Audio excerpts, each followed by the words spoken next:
to the new thing isn't global warming or isn't Ukraine or isn't COVID. Now it's the Muslims. And I don't like a lot of the stuff Israel's doing. I think they stood down. I think it was a false flag. I mean, I think real Islamicist attack, but it was clearly money Biden sent. But what's the larger picture here with Harvard and the big universities endorsing this? We got a lot to talk about in the 45 minutes or so we've got him, and I'm going to cover some more news after he leaves us in this hour before the next guest joins us. But clearly we said another big war is coming. That's going to be the distraction from the COVID deaths, all the rest of it. And now they're trying to trigger a holy war. Obviously, you get boosted big on Twitter and everywhere else, Hotep, where you're already reaching millions a day if you got on the bandwagon. But clearly the establishment is trying to create some type of clash of civilizations here. Hotep Jesus, thank you for joining us, hotepjesus.com. And people can also find you at Hotep Jesus on Twitter and menofhonor.com. So, Hotep, thank you so much for coming on with us. Oh, absolute pleasure, Alex. So, yeah, so your take on Israel's pretty much similar to my take. Obviously, the timing is convenient. We have election season now here, a.k.a. grifting season. Nikki Haley has proven to be a supreme grifter herself after her comments on Fox last night. But what's the bigger story here? Well, first of all, the next distraction is to create something domestically, right? Create some sort of event domestically. Now, it's been happening in spurts here and there. You have protesters clashing. You have Grand Central Station being attacked by pro-Palestine protesters. You have Jewish people being attacked. A lot of different skirmishes have taken place on domestic soil. Much of this planned, much of this known by the elite rulers. And that was one of my fears early on, where there's conflict in the Middle East, and because of all the vitriol on social media spilled into our streets. Now, much of this stuff, as we know, Hamas and Palestine has been supported by George Soros. Black Lives Matter supported by George Soros. We've tracked down some of these protests between the pro-Palestine socialists, but I think Stop the War Coalition is one of them. And Jeremy Corbyn is partly behind some of these protests. So what we have is a communist socialist takeover of another people's struggle. But what's the bigger story that's happening here? Well, while everybody's distracted by the Middle East, what we are experiencing is a complete and total financial transformation where money is going to change how it operates, both at a wholesale level and a retail level. Right now, the House Financial Services Committee is discussing Basel III Endgame. And basically what they're talking about now is, what are the capital requirements for a banking institution? Now, we know what the capital requirements have been since COVID. They said that they are basically zero. You need zero reserves. But now Basel III is challenging some of that and saying that banks need to hold more money, more cash, more capital, which is going to hurt, obviously, the small guys. So what we're looking at right now is actually a huge transformation of the banking industry. Yeah, I can try to get that handled for you. Again, it's only my second day, so if you can give me a second. How am I supposed to do this? How the hell are we supposed to do this by 5 o'clock? I have no clue. Is that possible? Hey, do you have the password to... How'd you finish all your work already? He's not tapped in.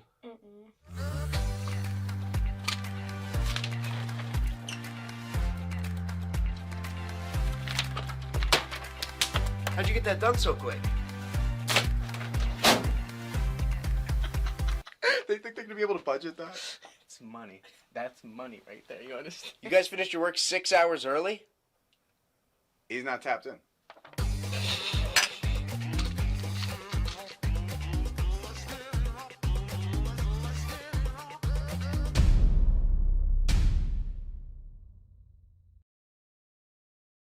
I am almost certain that the only people that are going to make it through the rapture are the Hoteps.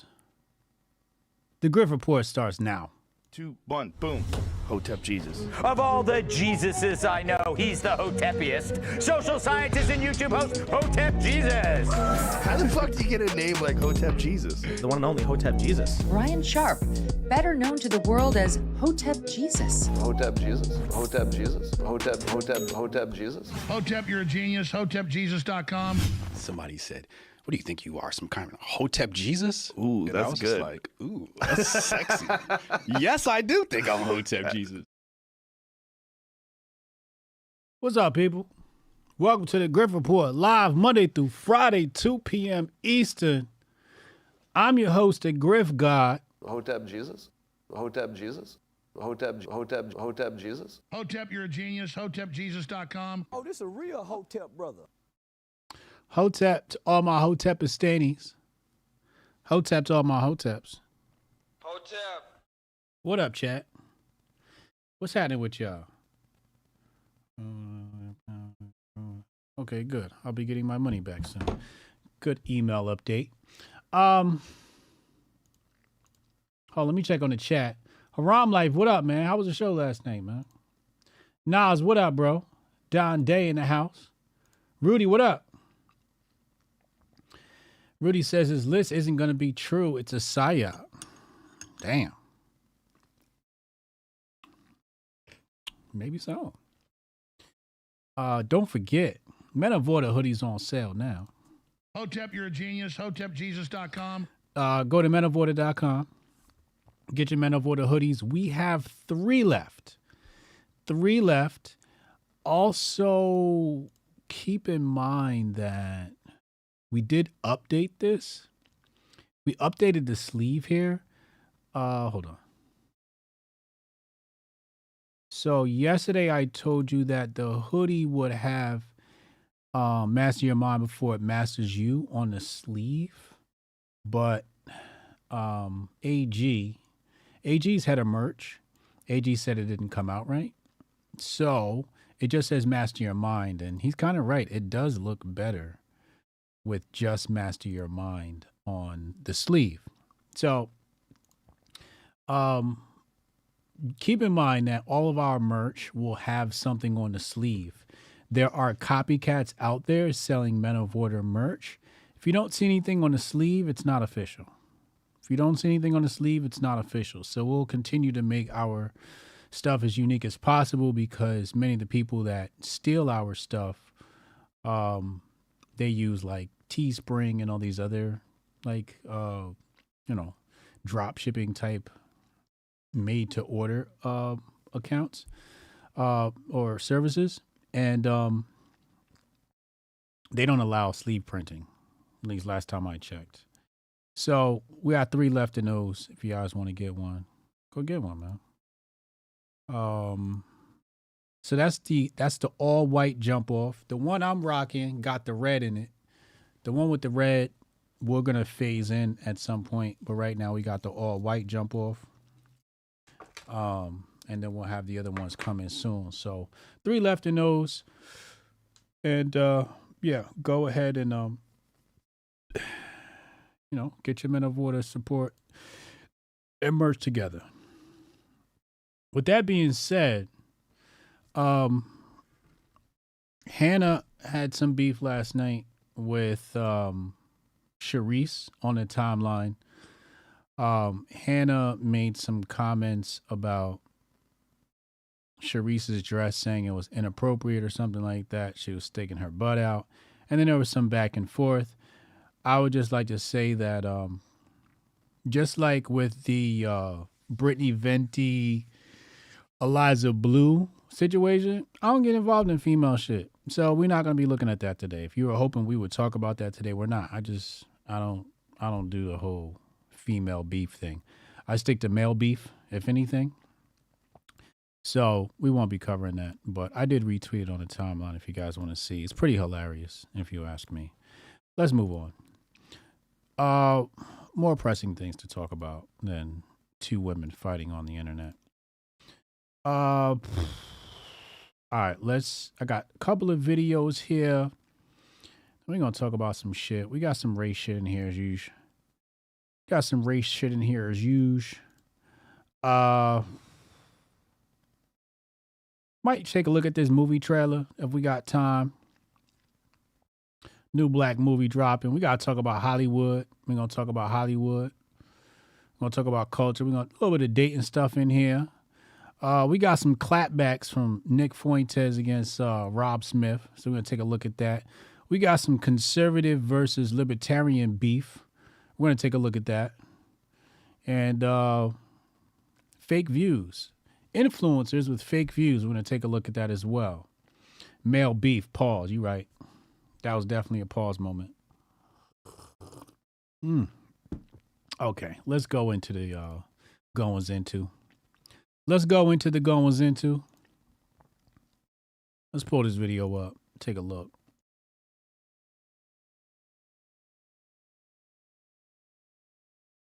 We're here outside the federal courthouse here in Lower Manhattan, and this is where Judge Loretta Preska has ordered that January 1st release date of more than 170 names associated with a civil lawsuit that was settled some time ago here. But many of those names that will be released are Jeffrey Epstein's close friends, associates, and some of his victims. Now, the judge is also allowing those individuals who would like to keep their names concealed or redacted to file an appeal to make their case before the release of those names in less than 2 weeks. Now, many of those names that will come out certainly are known and notable, including former presidents, but they are all part of a now settled civil lawsuit against Ghislaine Maxwell brought by Virginia Giuffre. Now, Giuffre accused Maxwell of helping Epstein abuse her by arranging travel plans along with setting up meeting times and places around the world to facilitate her sexual abuse. Maxwell is now serving 20 years in a federal prison after she was convicted in 2021 for her role in a scheme to sexually exploit and abuse multiple teenage girls with Epstein over a 10-year period. Now, Epstein died by suicide in a Manhattan federal jail in 2019 while awaiting trial on sex trafficking charges. The judge also noting in her order that some of the names that will be released have already been revealed because some of those individuals have spoken publicly about their relationship with Jeffrey Epstein. Meanwhile, at least 11 names will not be released, including 8 people who have been identified as minor victims of sexual abuse. Last night on Banfield, criminal defense attorney and former prosecutor Josh Schiffer talked about why some people are desperately fighting to have their names redacted. So there's a lot of reasons someone wouldn't want their name associated with someone whose name is literally everything bad in high society and regular society, for that matter. So if you were someone of particular current, relevant importance, think someone big in finance, think someone big in politics. Jeffrey Epstein knew everyone. When you said earlier he palled around with royalty. Now, Virginia Giuffre also has accused Britain's Prince Andrew of sexually assaulting her when she was 17 years old and being sexually trafficked by Jeffrey Epstein. Both Prince Andrew and Epstein were very known associates. Now, Prince Andrew has denied those claims. However, he did agree to pay Giuffre a multi-million-dollar settlement. Adrian. All right. Thank you very much, Dre, for your report. Wait a second. Associates list?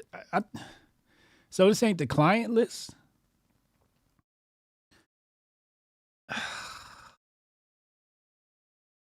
So between Chase, JP Morgan, JPM,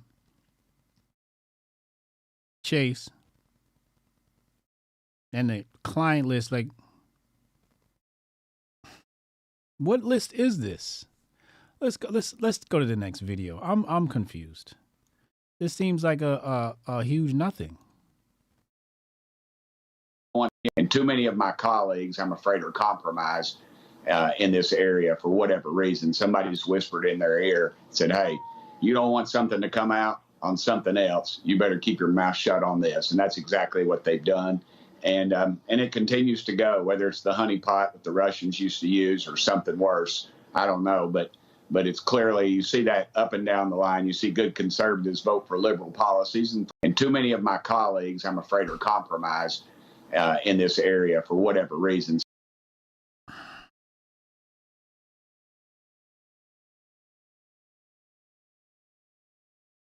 Too many of my colleagues are compromised.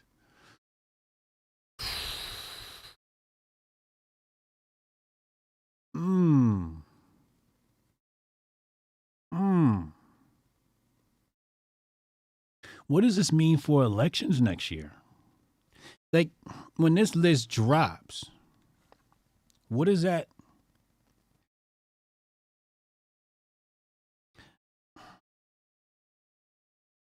What does that mean?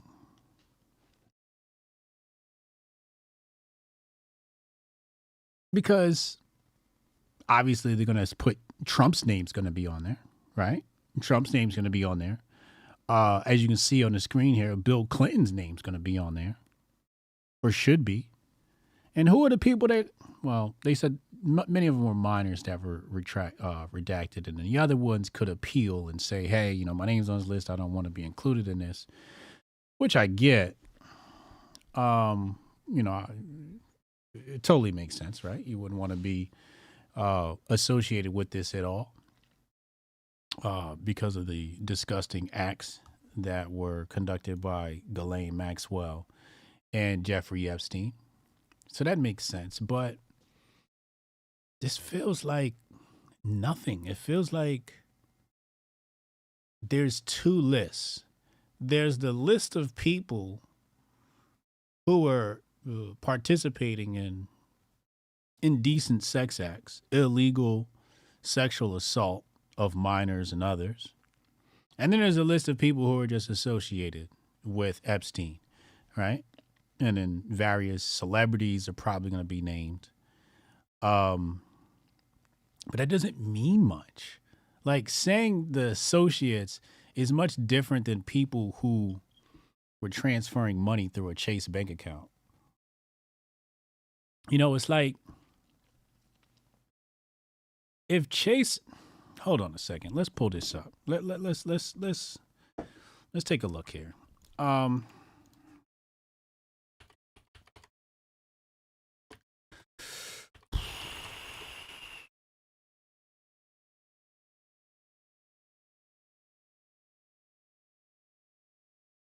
Okay, so let me make this better for you to see. This is so. Banking institutions have responsibility to put on embarrassing disclosures. Followed embarrassing disclosures that J.P. Morgan ignored and went over the red flags. Prostitution charges, not admit wrongdoing. That was unfair.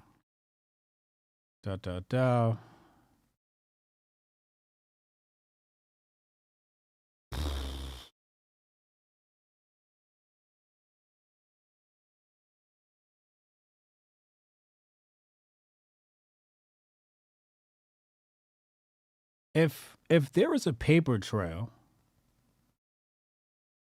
doesn't J.P. Morgan have the evidence? Like, there's now it's three lists. There's the client list. There's the associate list. Well, four, I guess. You got the flight logs. Then you got the J.P. Morgan Chase list. There's four lists.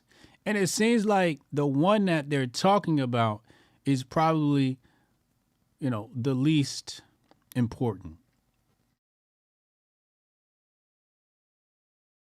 The most important, I think, I would not include the flight logs. I think, you know, looking into the flight logs is a huge distraction, right? I would look into the J.P. Morgan transactions. That's really what we need to see, because if there's a $75 million, if there's a, what does it say? $290 million settlement. We need the paper trail. We need the J.P. Morgan Chase list. Hold on a second, man. Hold on a second, y'all. The views expressed by guests are their own, and their appearance on the program does not imply an endorsement of them or any entity they represent. Views and opinions expressed by Hotep Jesus are those of Hotep Jesus's and do not necessarily reflect the views of the Hotep Nation or any of its officials. If you have any questions about this disclaimer, please contact our Office of General Counsel via the sheet of the power. And Hotep and them. So it seems to be 3 lists. 3 lists here, or 4 lists. And the one that they should be scouring through are the transactions between JP Morgan Chase. No? Does that make the most sense?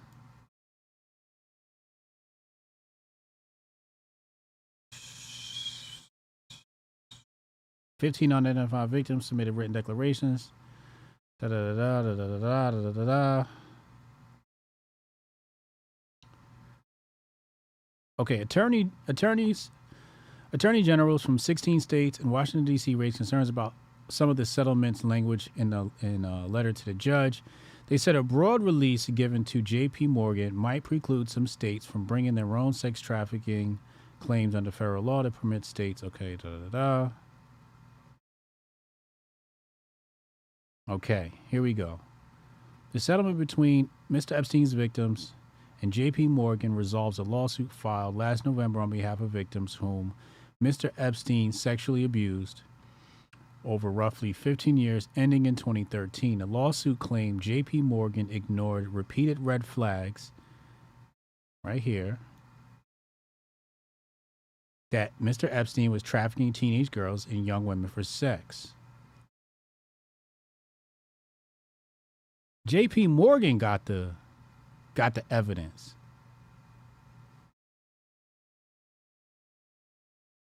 Arising for J.P. Morgan's dealings with Mr. Epstein, who didn't kill himself. In September, the bank agreed to pay. Did nothing to deter sex trafficking operation.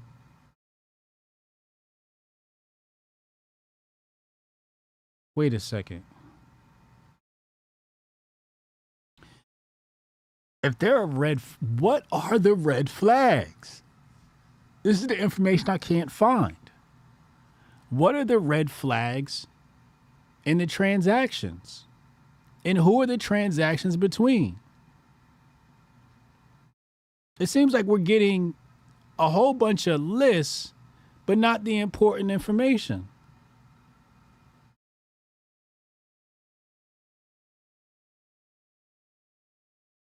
Negotiated with Deutsche Bank. Deutsche Bank implicated in this too. It's the banks that you got to look at. You got to look at the transactions in his bank account. If any one of us did something wrong, they'd be looking at the transactions in our bank account. This is, I hate to say it, but I think this is a distraction.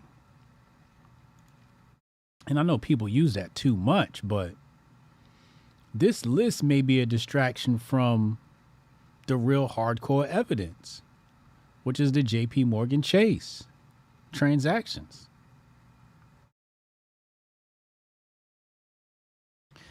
We don't think he was sending wires through JP though, right? Fed is JP Morgan, that's the problem. Montoya said the flight log is not necessarily on its way to Epstein Island. That's what I'm saying. Like, the flight log is a nothing burger. There's nothing there. You can't really sink your teeth into that. Rudy said this is one big op. No one will be held accountable, and most names will be fake. Do you really trust the FBI to release the real names of the clients when their bosses are on it?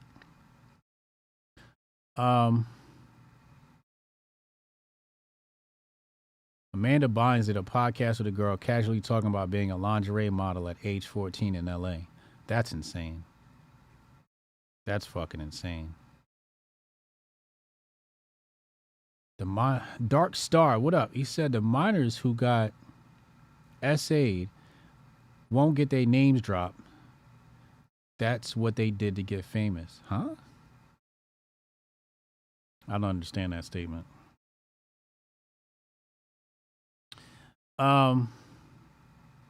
They what? They dropped the list again? This is so weird. What'd you say about Tim Pool?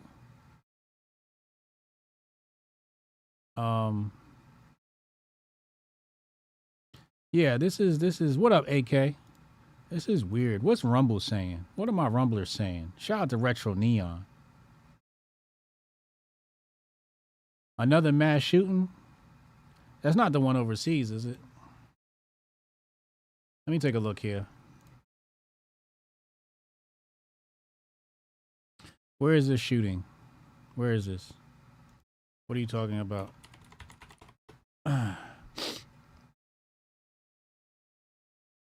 Oh, yeah, I saw this already. This is in a foreign country, isn't it? Not United States. This is in Prague. This ain't got nothing to do with us. I ain't worried about it. Blessings and prayers up to Prague. Moving right along. You know, I don't want to, be insensitive, but I really don't give a fuck. So yeah, that whole Epstein thing, this whole new list seems like distraction industry stuff. But we'll wait and see. All right, let's go on to, let's just get this knocked out the way. Let's just cover this really fast so we can move on to some other stuff. Check this out. Instagram. Has he ever gone? Yeah, facts. Has he ever gone live on IG? Neon? I don't even know if he has. Yeah, he has. I don't know. I was a little bit weirded out yesterday when we were at the UFC fight. He ended his, and I was still live. We were in the same car, and I only went up like 7,000 people. How many? I thought that like 7,000. Whoa. Like so. How many? Still good. No, that's quite a bit, but like when Fresh and Fit ends on YouTube and then goes to Rumble, it's almost like 100% conversion rate. That's like 10% conversion. I mean, dog. Obviously, channels on Kick are botted. We don't know if he's directly doing it himself. I don't know. It's obvious, I'm not gonna say. I mean, bro, I have 55K in here. I don't even think I have 55K in here. I really don't. I'm just being honest. Instagram. Has he ever gone? Yeah, facts. All right, let's talk about this. Bot accounts, right? So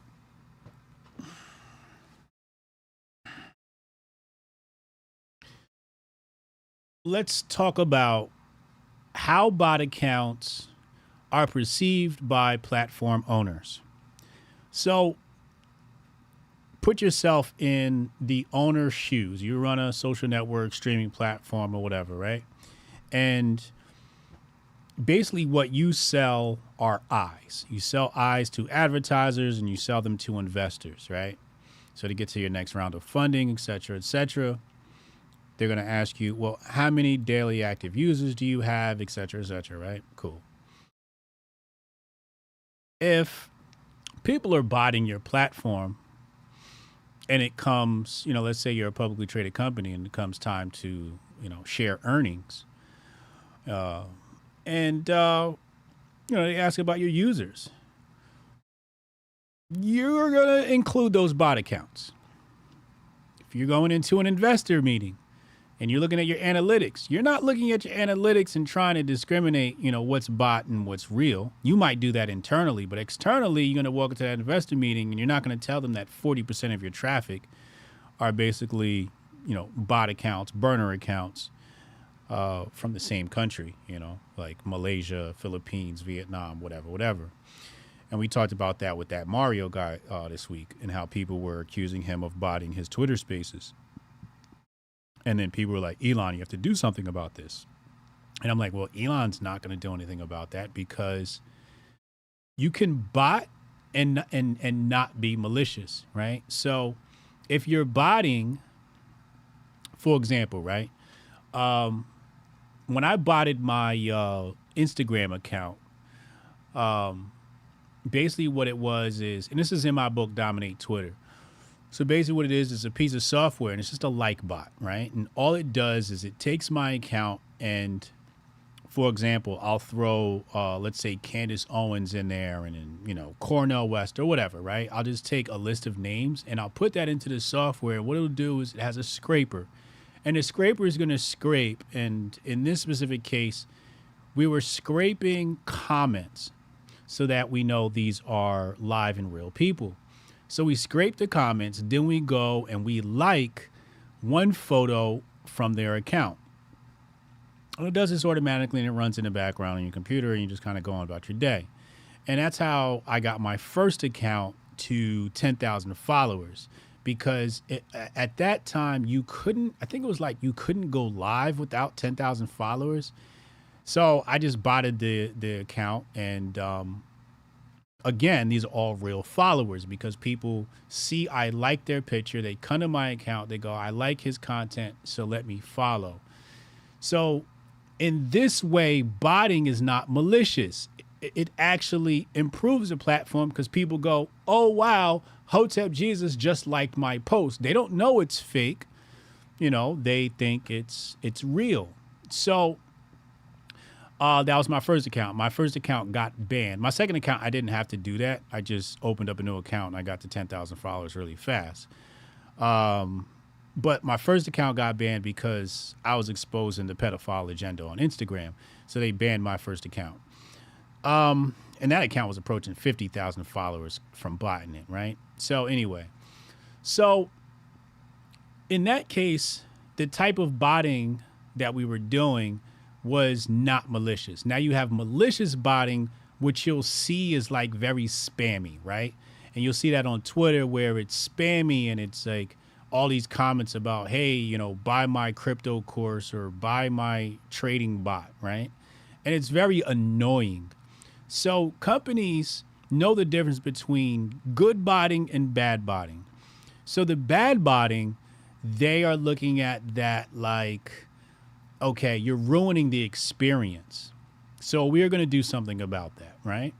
Porn bots, that ruins the experience to a certain extent. Although the porn bots, as you see them on Twitter, don't operate the same way as crypto bots. In fact, the crypto bots are very annoying. As soon as you post a post, if you're me or Crypto NDO, you post a post and they appear in the thread talking about something completely irrelevant to what you were talking about. Whereas the porn bots, they're just like bots. Like I told you, those are just like bots. So they're not annoying. You're like, oh, I got a like. So it bumps up you in the algorithm. When I identify them, I block them right away, right? And you probably see me do that live. Like I'll look at somebody who's engaged in my account and I'll look at their profile. If it's one of those porn accounts, I'll just, block it.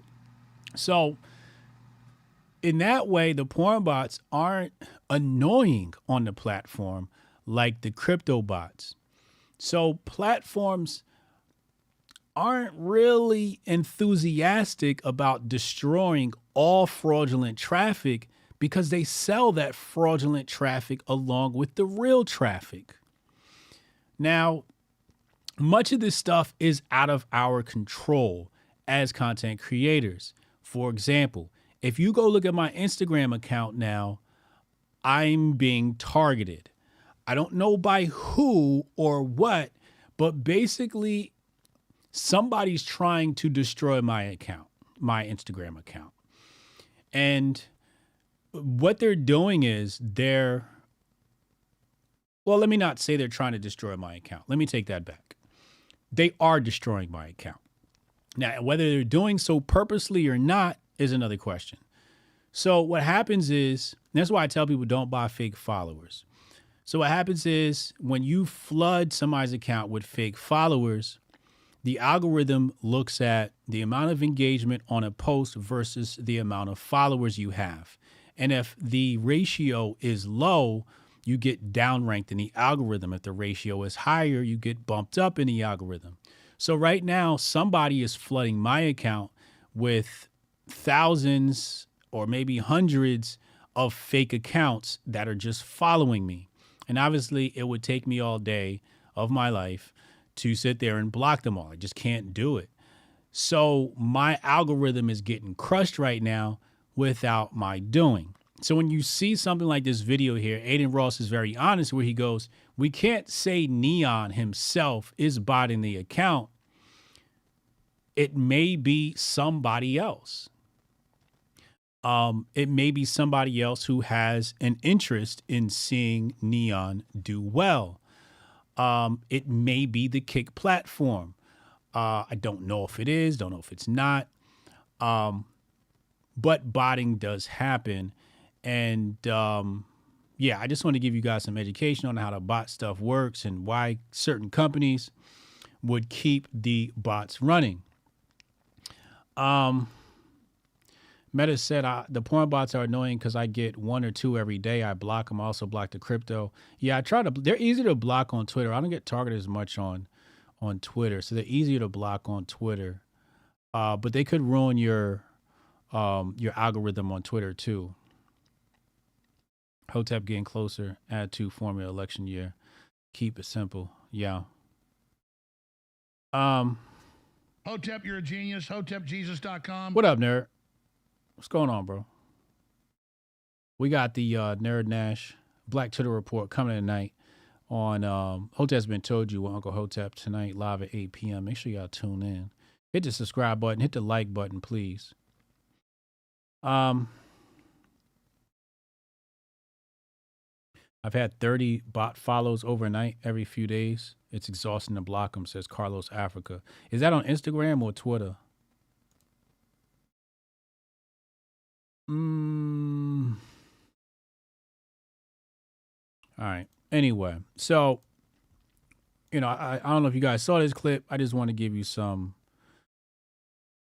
framework on how to view that type of occurrences, those type of occurrences on the internet. Now, before we get to Taraji and Hollywood and the black and the treatment of black women,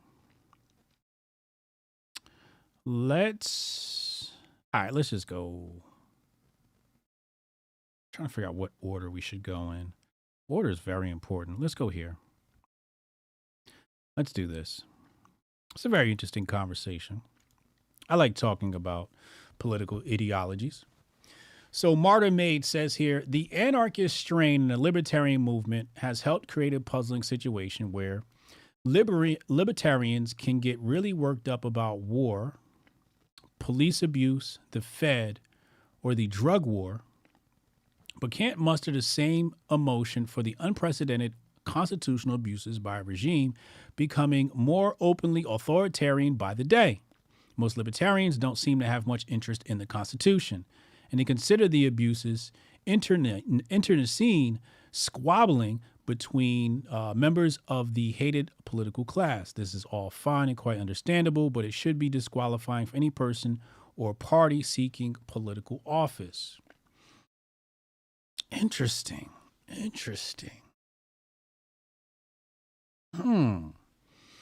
What piques my interest the most is that last statement. If you don't believe in the Constitution, should you run for political office? I'm going to let that sit on my brain until an interesting thought comes about. Because I don't like knee-jerk reactions of yes or no. I like, let's look at the yes side, pros and cons. Let's look at the no side, pros and cons. And then let's, knee-jerk reactions are just small brain things to do, right? No, you shouldn't. And yes, you should. And it's just like, calm the fuck down for a second. Can you take 2 seconds to think about what the motherfucker said? So I don't want to just jump in and say yes or no. I feel like there's some nuance to that conversation. In the libertarian movement, they got this dude named Lysander Spooner. And he says, I believe it was Spooner. Either the Constitution has authorized tyranny or done a poor job to stop it. I forget how the quote goes, and it might not even be Lysander Spooner. Matter of fact, let's just go ahead and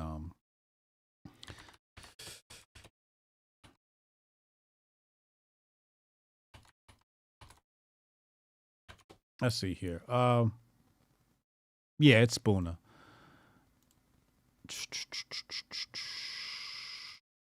All right. But whether the Constitution really be one thing or another, this as much as is certain, that it has either authorized such a government as we have had, or has been powerless to prevent it. In either case, it is unfit to exist.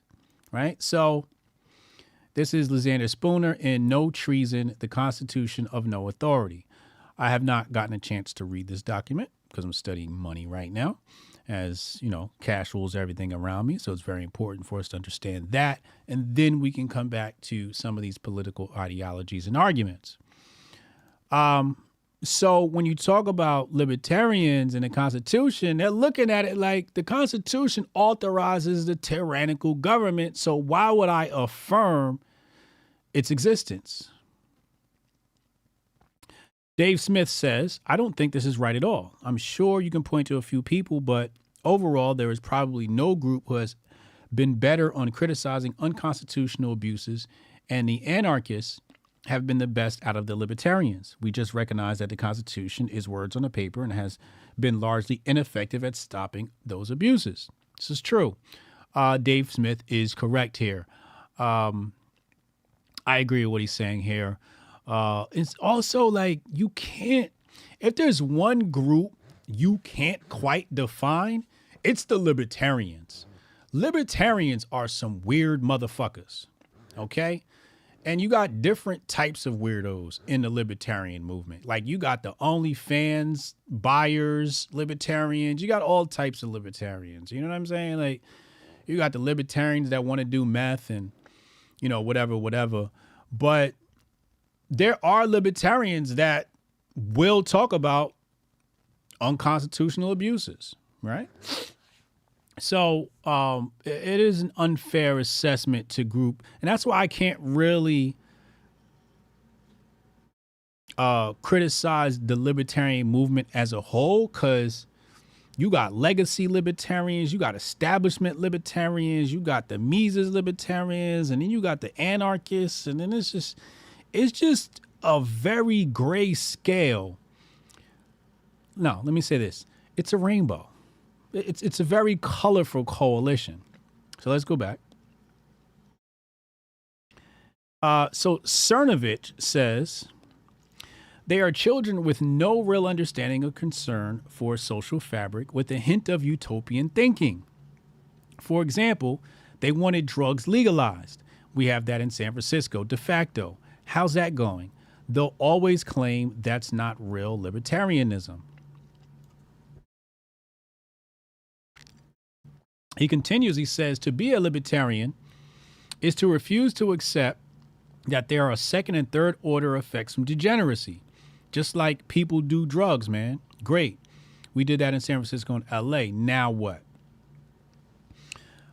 Such an interesting argument here. I love this. This is, see, this is why I don't want to talk about Hannah and Sharice, because this is like, you just got bitches talking about, oh, you ugly. No, you ugly. No, you ugly. Your booty fat. And it's like, I can't do that on my show. We got to do big brain things here, right? So, by your definition, you're supposed to take an oath to the Constitution. That's true. You could take that oath to the Constitution and then become a politician and seek to destroy it. So, I don't know. Anyway, so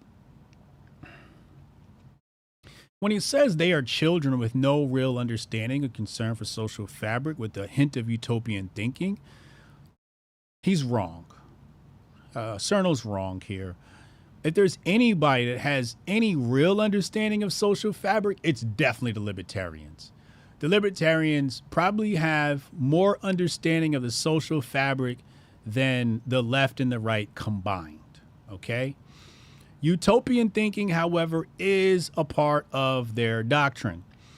Some of them. Remember, they're a very colorful group. It's a huge rainbow, okay? All shades of purple, all shades of red, and yeah. And 50 Shades of Gray. So there is a bit of utopian thinking in anarchist thought. In fact, anarchy in some dictionaries contain the word utopia, right? So anarchy, by definition, sometimes, depends on your dictionary, points to the term utopia. And we all know utopia simply is not possible, mostly because, white people exist. Now, I'm kidding. Calm the fuck down. Look at God making me choke. So, no. If anybody's a children in this mess, it's the right and the left. The right and the left are the biggest children online.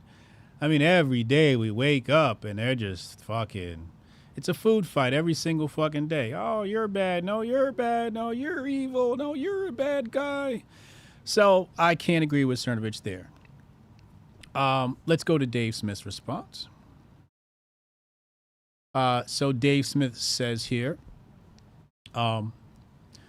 this is completely unfair and inaccurate. The fact is that if conservatives had listened to libertarians, the 21st century would have gone so much better. Conservatives picked John McCain and Mittens over Ron Paul. Let's compare their track records. You're pointing to the biggest government areas in the country, completely controlled by woke progressives. It's not an experiment in libertarianism by any stretch. So this is what I'm going to talk to my callers about today, because they're very brilliant callers that call in. I'd like to talk about the legalization of drugs. Should they be legal or not? Before I dive into that thought experiment, he's right. California is run by the libs. It's run by progressives, okay?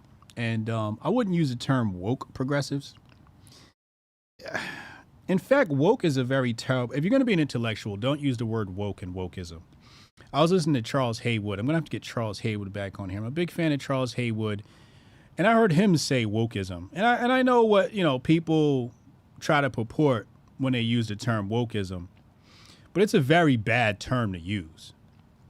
It's not in my vocabulary often. In fact, there's a minutia amount of woke in my vocabulary. The correct term is cultural Marxism. Okay? Cultural Marxism. And this is the psyop that the left pulls, is because they'll replace your entire vocabulary with new words, right? So you'll see the left use this term woke, and then you'll pick up that term from the left, which came from the black community, which once upon time used to mean woke was like, well, version 1 of woke was like, yo, you better look around, keep your eye on that white man, because, you got to keep your eye on the white man, right? And then it evolved into like version 2 and 3 were more like, if you listen to Alex Jones, you was woke. Okay? If you were questioning the official story of 9/11, you were woke. And then version 4 gets co-opted by the left and Malcolm X, etc. Then version 5, the right picks up, and again is a term spawned from the black community, moved into the progressives, and then now the right uses the term. So the correct term is cultural Marxism. And if you're going to be an intellectual, you have to use the term cultural Marxism. Wiki has an article here. We're going to take a look at what Wiki defines as cultural Marxism. Okay. So it says cultural Marxism, conspiracy theory. The term cultural Marxism refers to a far-right anti-Semitic conspiracy theory that misrepresents the Frankfurt School as being responsible for modern progressive movements, identity politics, and political correctness. So this first line right here is why people try to shy away from it, because they are afraid of the left. They are afraid of being labeled far-right anti-Semitics. The thing is, you're going to be labeled that any fucking way. I mean, let's do this. Let's type in Hotep Jesus far right. Like, I'm labeled far right. Right here. I'm alt-right, anti-Semitic, right? Like Media Matters has done a story about me, right? So, like, you're gonna be labeled this shit regardless for speaking the truth. So call a spade a spade. Who's the Italian cat that wrote the book on cultural Marxism and called it for what it was? Is it in this article? Because I have not gotten a chance to read it yet. Here it go, right here. Michael Minicino. Is that how you say that for my Italians? Michael Minicino. And 1992 essay, New Dark Age, the Frankfurt School and Political Correctness. I have not gotten a chance to read this paper yet, But this talks about cultural Marxism. You want to learn about cultural Marxism, I think it's a good start. I don't think it's, the end all be all. Again, I have not read it. That's why I cannot tell you for certain. What does it say about anti-Semitism here? Cultural Bolshevism, Jewish Bolshevism. All right, just a bunch of fake news. But we trust Wikipedia because Wikipedia is full of the truth, right? But that's what we're talking about here. Hold on a second. Let's do this. We're going big brain today. It's Hotep Thursday. We got to go big brain today.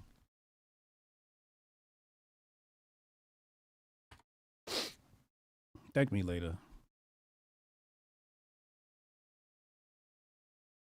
All right, I can't use Google. I can't. I just can't. We got to go to Putin. Got to ask Putin. Putin, give me what I need to read. Here we go.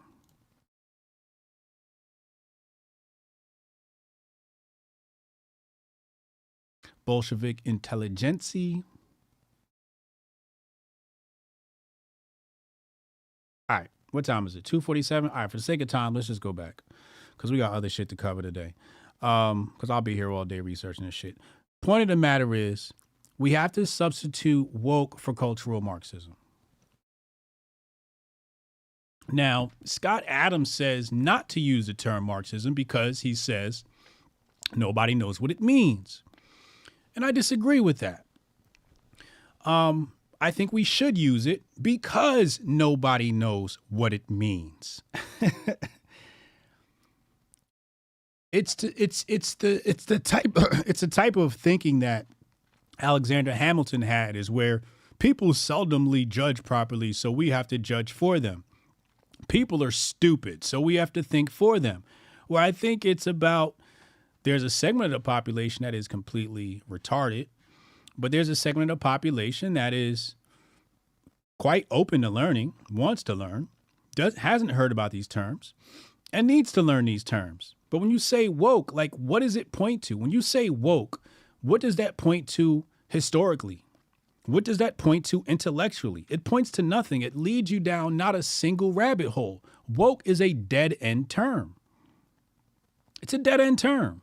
It's not going to lead you anywhere. It's going to lead you down a path of opinions. It's better to substitute that woke term for, and I'll say it again. He says you're pointing to the biggest government areas in the country, completely controlled by cultural Marxist progressives. That would have hit. Woke progressives, it's kind of like just this trendy word you use, to score a few points amongst the hoi polloi, amongst the commoners, right? Amongst the brain dead, amongst the small brains. You're not speaking anything intellectual when you use a term like woke. So I don't like that. Now, let's move to the next point. Should drugs be legalized?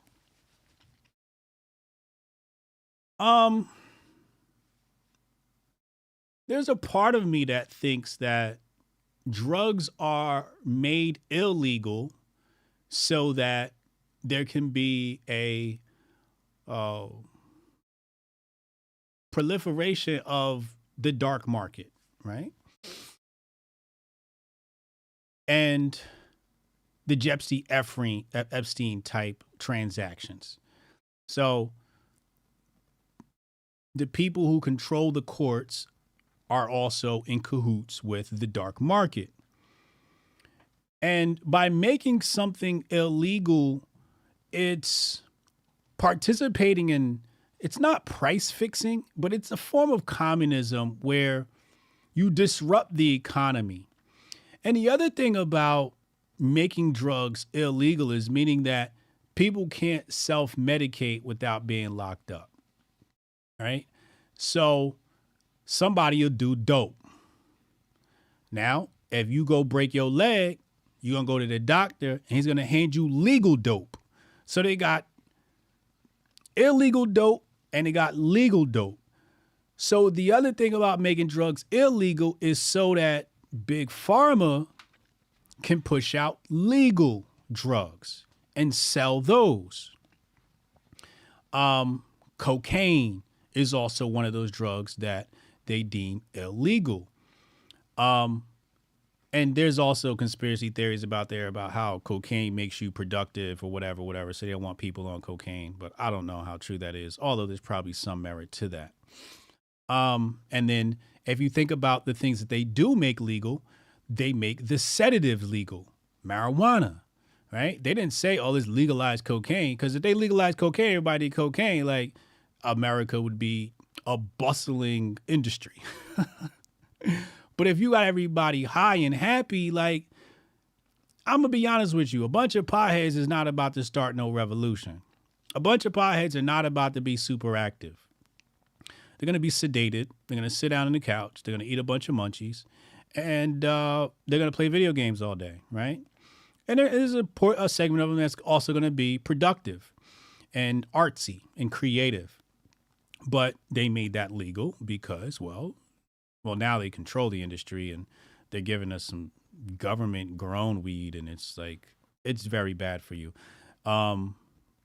Yeah. So now they get to feed you a different type of sedative to put you to sleep, right? So there's that, right? And also the terpenes and all types of stuff oozing out of the bud nowadays. New bud now is just trash. Def Jules said illegal is great marketing. Yeah, it's also that. It's also, marketing. Now, in Hotepistan, drugs are illegal. They're illegal. They're banned, right?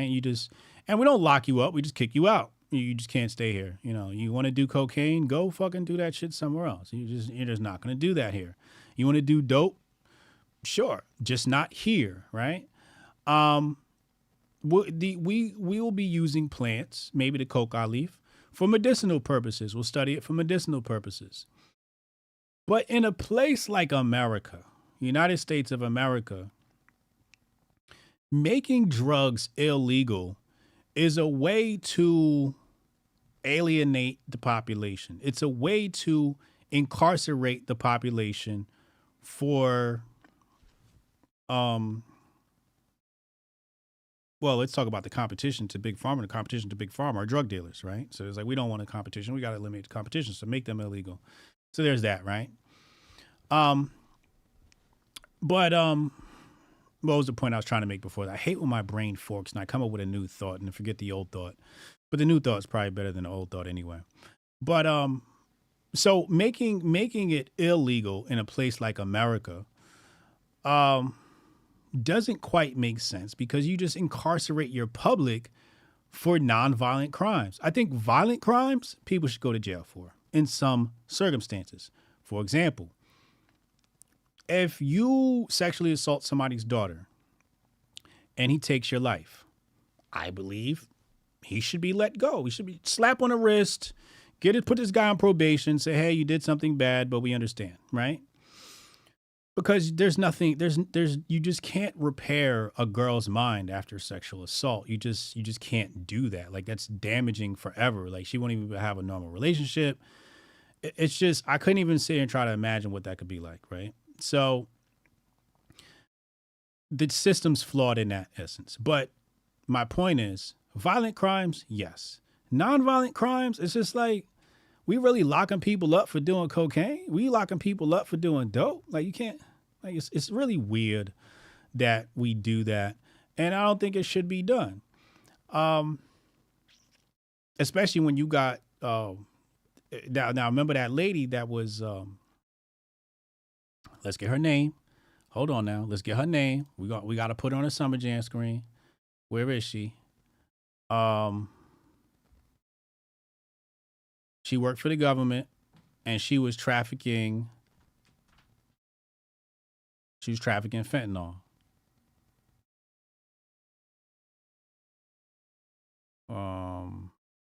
Got it in my archive somewhere in here. Is it here? Hold on.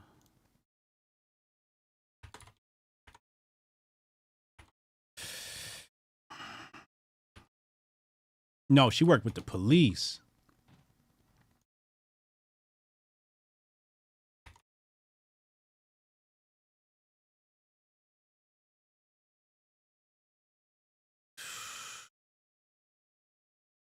What was her name? Y'all remember her name? Barbara or something like that? I think she worked with the police union. Here she go. I'm sorry, I take that back. Joanne Marion Segovia. Remember that name. Got to put her face on the Summer Jam screen. Here she go right here. Let's make sure everybody sees her face. Here she go. You see her? Right here. See that? So the people complicit in selling a lot of this stuff work for the government, right? But anyway, I don't think drugs should be illegal. And then there's also the case of like places like the Arab world where this stuff is haram. But again, that's a different culture because they are a theocracy. America's not a theocracy. We are trying to rule by state and not by religion, not by the church. See, if America was a theocracy, you wouldn't have to make drugs illegal. You'd get flogged by your neighbor for doing dumb shit. Drunkenness, you get flogged by your neighbor. You would get drug out of your house. This is what they do in Saudi Arabia and other countries. Don't quote me on this. Okay, but in the Arab world, you are shamed and embarrassed by the community. So you won't even have to do jail time. You will get flogged by the community. And you just don't have that type of policing here in America because we are not a theocracy. So you can't really, that's like comparing apples to oranges, trying to compare America to the Arab world because this is baked into Islam. And America's Christianity is just, I mean, it's nothing like what the Bible says it is. I mean, you look at women who claim they're Christian and they wear revealing clothing. Sure, it's something in the Bible that says something about that. It's something in the Bible that say women aren't supposed to walk outside the house without their hair covered, right? There's a lot of different things. And that falls in line with Islam. Don't walk outside without your head covered, right? So there's a lot of different things that people just aren't living by in this country. And I'm just like, America needs to get back to religion. And there's a lot of people out there, I don't like religion. Religion's bad. Yeah, that's true. The institutions have done a poor job, and they do sort of have the ability to enslave people. However, usually have a better society the closer people stick to their religions. You have a better society, you have a more polite society. But then you got to look at culture, right? When you look at culture, you got places like Japan. So Japan understands that there are going to be deviants. Some are sexual deviants. So they have the geishas and the whorehouses, and they go, if you want to be a deviant, you do that here, right?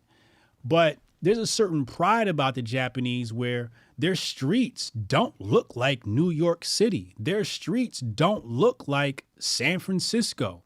That's a culture issue. And it has much to do with the type of content they consume. Japanese content in many respects is much more pure than American. I mean, in America, anything goes. You can't see America contradicts itself because in its films, it glorifies sex, drugs, and rock and roll, right? Not that rock and roll is bad, but you get what I'm saying. We glorify all of these things in our media and then make it illegal. Like in the Arab world, they don't got sex, drugs, and rock and roll in their movies and shit like that. And if they do, it's like highly shunned. So America's a hypocrite. Oh, that's a bar. Hotep, you're a genius. HotepJesus.com. You know what I'm saying? America's a hypocrite where we display all types of defunct media. I saw Coco Melon today was practicing the two dads and the little boy dressing up as a girl on Coco Melon. Coco Melon is banned. Let's be clear. So yeah, like America's just a hypocrite. You can't on one side glorify a certain lifestyle and then on the other side make it illegal. Like it's either one. Like if you're going to glorify it, it's got to be legal. And if it's illegal, it should be illegal to put it in the movies. So in America, if you're going to have this debauch culture driven by OnlyFans situation, I was talking to my daughter today and she was explaining to me the phenomenon of OnlyFans and how girls are dropping out of school or leaving their career and going to OnlyFans. And she's just like, to her, it's just weird. She's like, I just, just for the money, So it's just our culture has just been demoralized. And that comes back to what I was saying before, cultural Marxism. Cultural Marxism is the demoralization, the obfuscation of culture and what good culture is, right? So I'm not with the conservatives where they want to make everything illegal. Nah, you know what you need to do? You need to take the fight to media. You need to take the fight to Hollywood, which leads to our next story. Don't you just love how I string this shit all together? Let's go here. We're going to talk about the Jews. Hold on. If we talk about Hollywood, we got to talk about Jews. We're going to go right there. Hold on. We're going to come back to that clip. I don't want to play all these clips. I want to play this one. Let's play this one. All right. So I do want to read the comment by Colin Rugg. Colin Rugg is a grifter. And, he just only cares about ingratiating himself, at least according to this post. And he says here, Hollywood actress Taraji P. Henson sobs for not getting paid enough and complains that the government takes too much money. Stop voting Democrat. Now, the first thing I want to do is I want to take her name and see what type of work she's done as far as Democrats are concerned. Let's see. Taraji P. Henson, Democrats.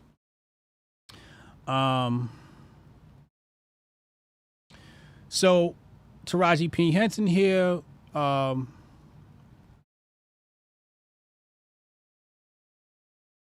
she doesn't name him, but she says, for those who think he's not going to win, think again, we really need to pull together and turn this country around.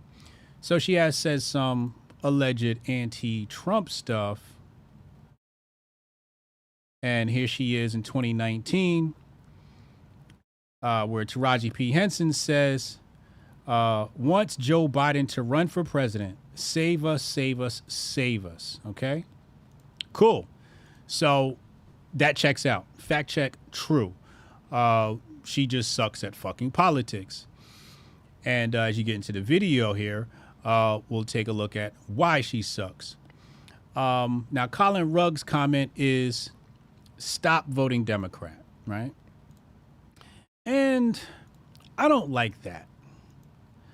I don't like that because it's just, quite frankly, it's unintellectual. It's unintellectual. It's not specific, right? The correct phrasing here, and the libertarians got this right, is what he should have put is taxation is theft. Okay? He could put stop voting for people who want higher taxes, right? This is the type of language he can use. Stop voting Democrat doesn't make sense to me. And at one point I was like probably ignorant and said shit like that. But nowadays it's like, in some places you don't have no choice but to vote for a Democrat, right? Like if I ran, I might run as a Democrat because I don't feel like trying to explain to people, especially if I ran in a black district, I wouldn't try to run as a Republican. I'd run as a Democrat because I'm not trying to explain to people why I'm a Republican. I'm just trying to win the election. You got to go by policy. And the thing is, the game is to get you stuck in a duopoly. The game is to get you stuck in right versus left, Democrat versus Republican. And it's just like, nah, stop vote Democrat and then vote Republican is not going to change a damn thing.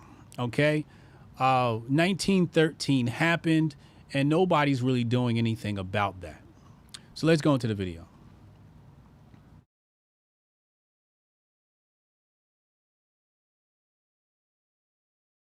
If Twitter will work. I'm not calling it X until this shit works.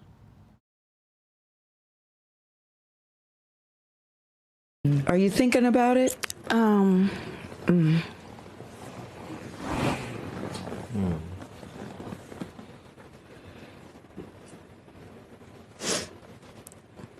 just tired of working so hard, being gracious at what I do, getting paid a fraction of the cost. I'm tired of hearing my sisters say the same thing over and over. You get tired. I hear people go, you work a lot. Well, have to. The math ain't mathing. And when you start working a lot, you know, you have a team. Big bills come with what we do. We don't do this alone. The fact that we're up, there's a whole entire team behind us. Yes. They have to get paid. So when you hear someone saying, oh, such and such made $10 million, no, that's not, that didn't make it to their account. Know that off the top, Uncle Sam is getting 50%. That's right. Okay? So do the math. Now we have 5 million. Your team is getting 30% away. Now, AOC is all about tax the rich, right? Tax the rich, high taxes. So you can't really vote for AOC or anybody else that supports that type of rhetoric. You know, once upon a time, America did not have an income tax. Whatever your team is off of what you gross, not more. After what Uncle Sam took. Now do the math. So I'm only human, and it seems every time I do something and I break another glass ceiling, when it's time to renegotiate, I'm at the bottom again, like I never did what I just did, and I'm just tired. I'm tired. I'm tired. I get that. It wears on you, you know? Because what does that mean?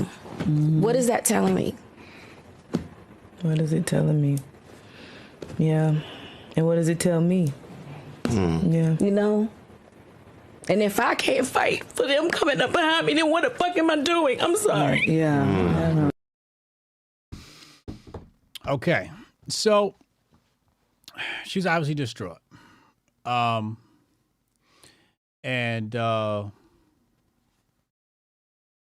heart goes out to Taraji. I love Taraji. I think Taraji is an amazing actress. I believe she's an amazing woman. You know, despite her terrible politics, and my heart goes out to her. Now, this isn't about Democrat. This is more about progressivism, okay? Where Hollywood is definitely left-leaning, right? So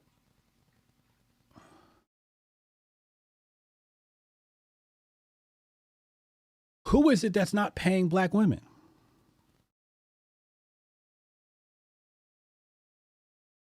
Who is it that's not paying black women? It ain't conservatives. It ain't Republicans. It ain't red whites. It ain't Confederates. It ain't Nazis. It ain't neo-Nazis. It ain't white supremacists. It ain't white nationalists. So, coming back to Colin Rugg, missed opportunity. Should have said was, why are you supporting Hollywood? Now that's specific. Or you should have asked the question, well, isn't Hollywood left-leaning?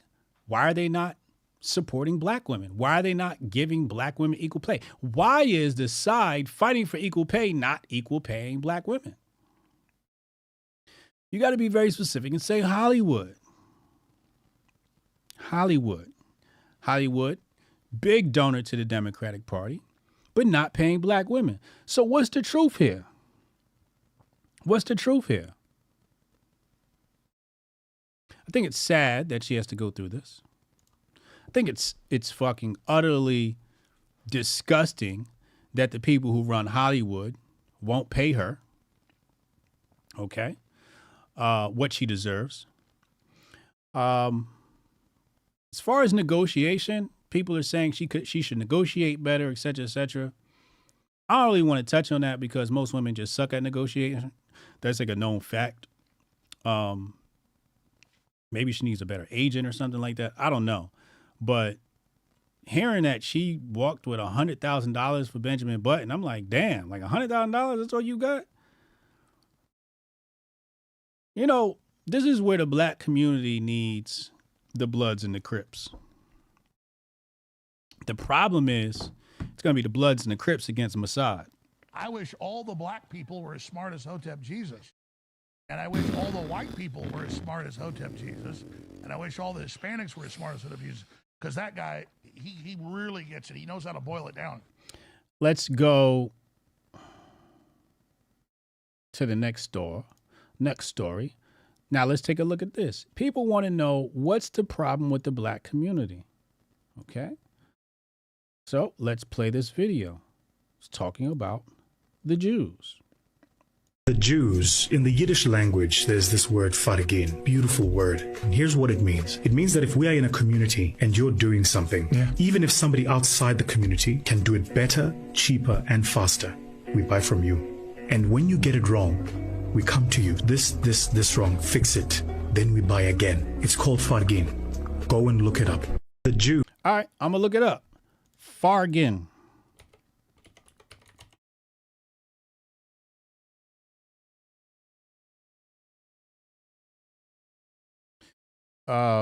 This Facebook post says, means wholeheartedly celebrating the success of others.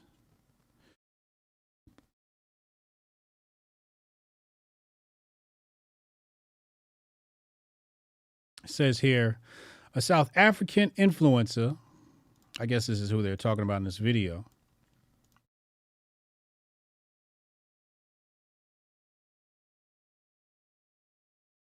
Vusi Thembediawakayake, defines fargaining as a business concept. A South African influencer used a Yiddish term. Why is that a problem? Okay, let's see what it says here.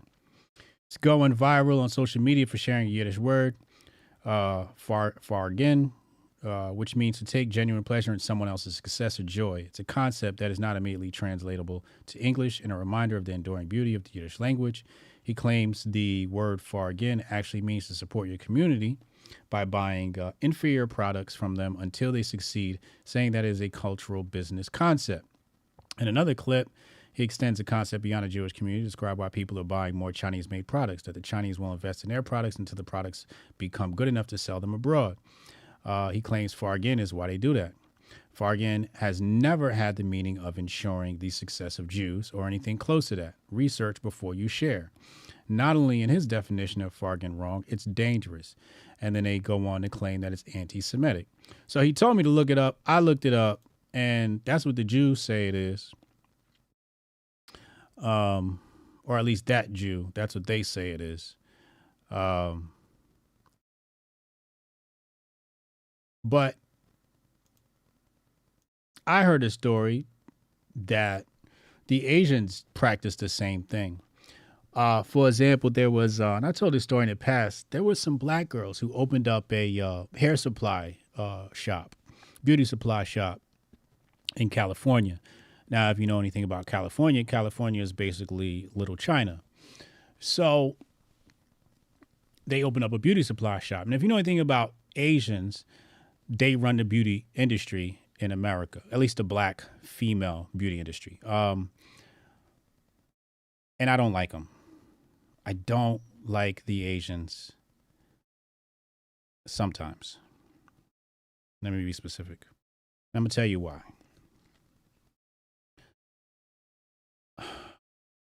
I went to go get a manicure and pedicure this weekend.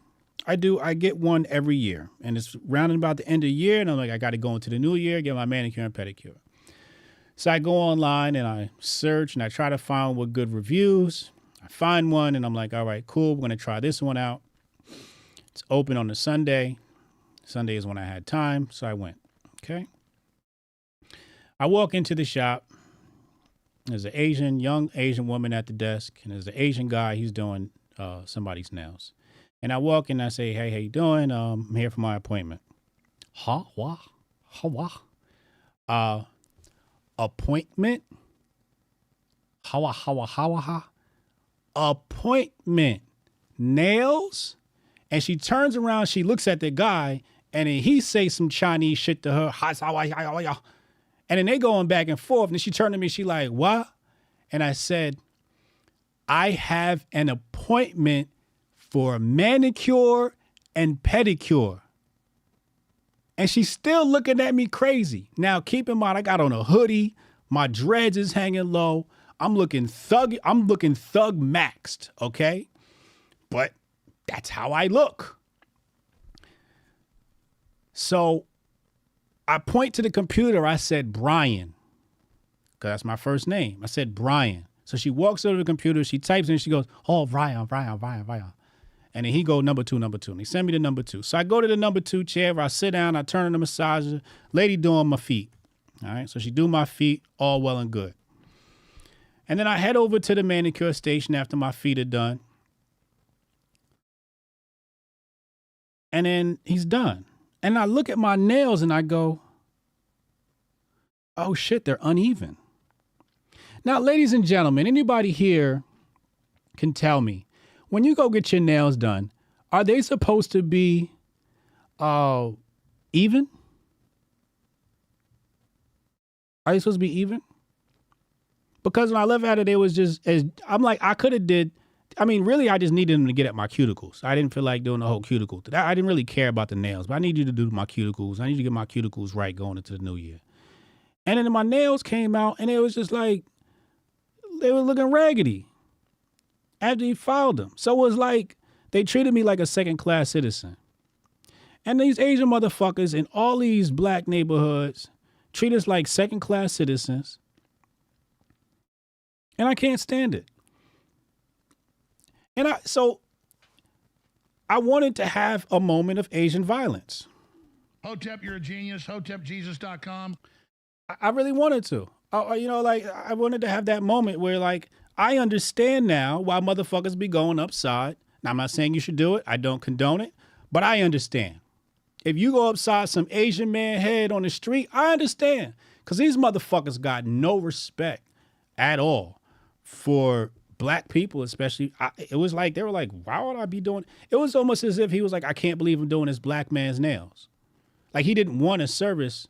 He didn't want to give me service. He didn't want to give me good service. He just wanted to get me up out of there. Get this nigga up out of here. That's what it felt like. And I'm like, yo, these motherfuckers is more racist than the white man. Second story. A couple of black girls open up the beauty salon in California. Grand opening, grand closing. Come to find out that all of the distribution is handled by Chinese. All distribution is handled by Chinese. So they couldn't even get the products to sell because the Chinese man wouldn't sell it to them because they control the industry. So they opened it up and couldn't keep product up. So they had to close their store because at the business level, she said they cut you and don't even say they are sorry. Yo, listen. I was waiting for him to cut me because I've had that happen before. Last year when I got mine, he cut my cuticle. And I said, next time somebody cut my cuticle, I'm fucking firing off, yo. You know? So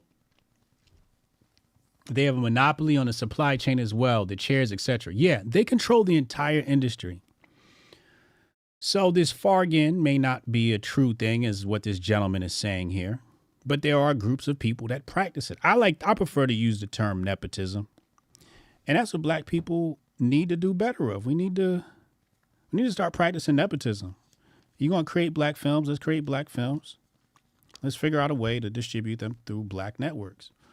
The problem is white people own the black stuff. You know, Netflix owns the black stuff, and NBC, and Fox has Fox Soul, whatever the fuck that means, Fox Soul. And they, you know, like, so, and then you got that Zeus network. Zeus network is just I was talking to my daughter today about the Zeus network, and I'm like, that happens on there? I'm like, wow, really? It's like, yeah. I'm like, oh my God, this is crazy. So the programming that goes into our communities is just absolutely ridiculous. And I think you got to take control of your programming. You got to take back control of the community, of the business and the economy of black business, and exclude people. You have to start excluding people. So that is what it is. Let's go back. On the topic of race, let's take a look at ineffective racism. This is called ineffective racism, and I'm just playing this strictly for entertainment purposes because this is just really weird here. Don't matter. Say it one more time. Like none. Niggers don't matter. It don't? No. Who matter? Yeah, y'all score. Dennis said Obama made a white hate movie on Netflix. Nah, he didn't. He actually didn't. Did you watch the movie? I don't think you watched the movie. HJ, you need to get on Fox Soul. I was already on Fox Soul. They won't have me back. I did Fox Soul. I did Tammy Mack show. I had a wonderful time. Haven't been called back.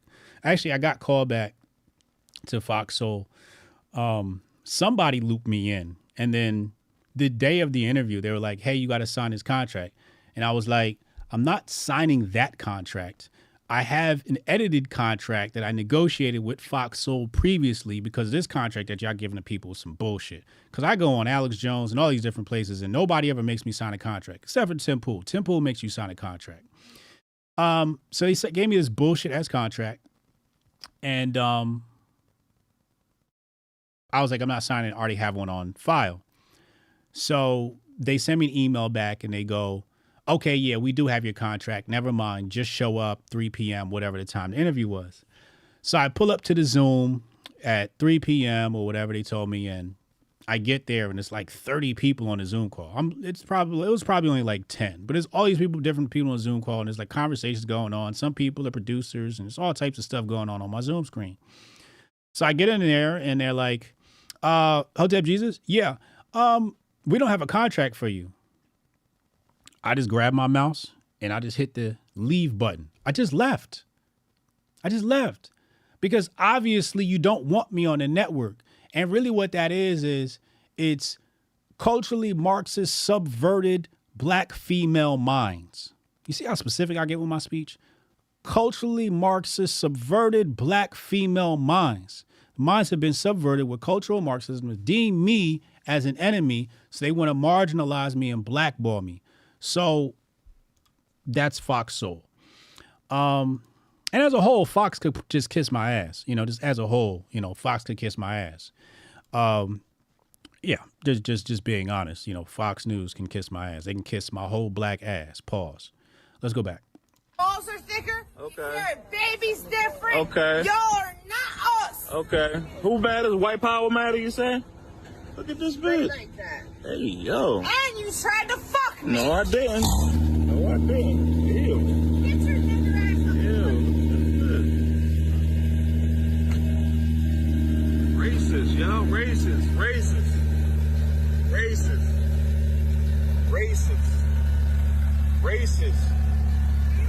I'm racist. Racist as fuck. Look I'm at you. racist. My Racist. name's Angelica Rose Brecker, and I hate niggers because y'all do nothing but buy fancy cars. You get money from a loan. You get money from a loan. Car, bitch.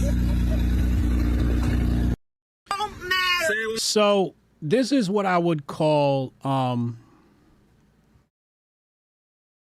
substantiated racism. She has a legit reason to be mad. She has a legit reason to hate niggas. This is how partly how racism has begun in this country.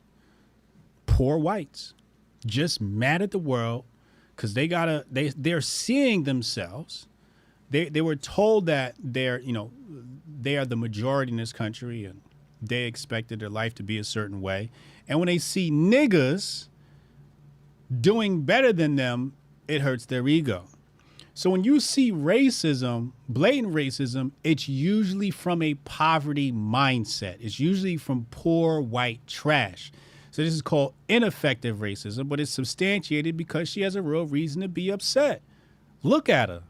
If I was her, I'd hate niggas too. If I was her, I'd hate myself. That is ineffectual, substantiated racism. You see how specific I get with my language? I'm going to keep saying that because I want people to be specific in their language. But when they say racism, like, this is not the type of racism black people are afraid of. The type of racism black people are afraid of is the type of racism that doesn't pay Taraji P. Henson what she deserves. Her worth just isn't being recognized. Okay. And there is what they call white privilege in Hollywood. If you want to talk about white privilege exists in Hollywood. These are just the facts. All right, let's go back. I got to mix in the dumb shit with the good shit. What is this? Why is my... Speaking of racism, let's go to the America First leader, Nick Fuentes. I think Rob Smith is a disgusting human being. He's a disgusting human being, and he's the pinnacle of a grifter. His entire career, this is not a right-wing man. This is not a conservative. This is not a Christian. This is another BLM gay guy, and this is just a grift. He gets to walk into the Republican Party with a few tokens, a few token cards, gay, check, black, check, veteran, check, and gets to coast, I imagine, on a nice salary just off of that. I don't think anybody likes him. I don't think anybody has been inspired by him. He comes in, he checks the boxes, collects a salary, and all Republicans feel good about themselves. You know, we're not hateful, we're not racist, we're not homophobic. And here's the thing, I'm not a hateful guy, but I do have strong feelings about sexual morality, and they come from God. That's what we need to have for the movement. So it's a sad state of affairs when it's the kids that understand this perfectly well. They understand they say Christ is king, and they understand the natural consequences. Oh, look at this guy holding hands with his husband, waving the rainbow flag. We can't tolerate this in our space.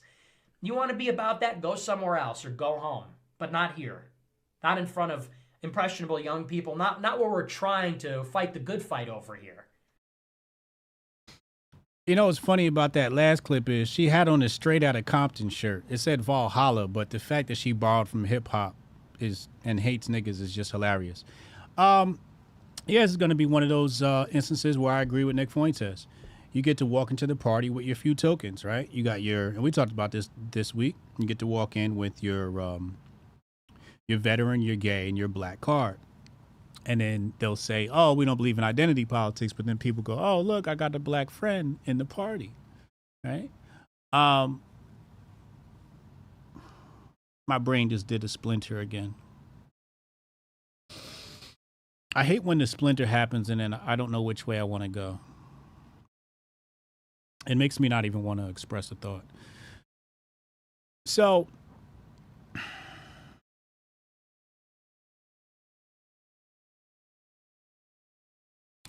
the token card does not exist in just tokenism. It exists in talking points. Talking points. And the barrier to entry is too low. I've said this in the past. The barrier to entry is, oh, look, them liberals bad. Yay! Let's get them on every podcast. And it's just like, yo, he ain't even say nothing.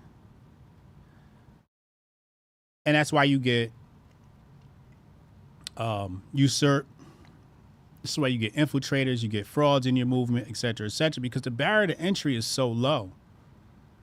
The barrier to entry to Hotep is high. It's a very high barrier to entry, and it's very much self-regulated because people know when you're Hotep and when you're not. I mean, you have to have a certain type of mind just to even land at the Grift Report. And then when you get here, you are quickly run away or we run you off. We run you off. Look, I'll literally tell you, get the fuck out of here. This conversation ain't for you. Just leave, right? You're not ready to have this information, or to experience these opinions and thoughts. But the barrier to entry for the right is low because of desperation.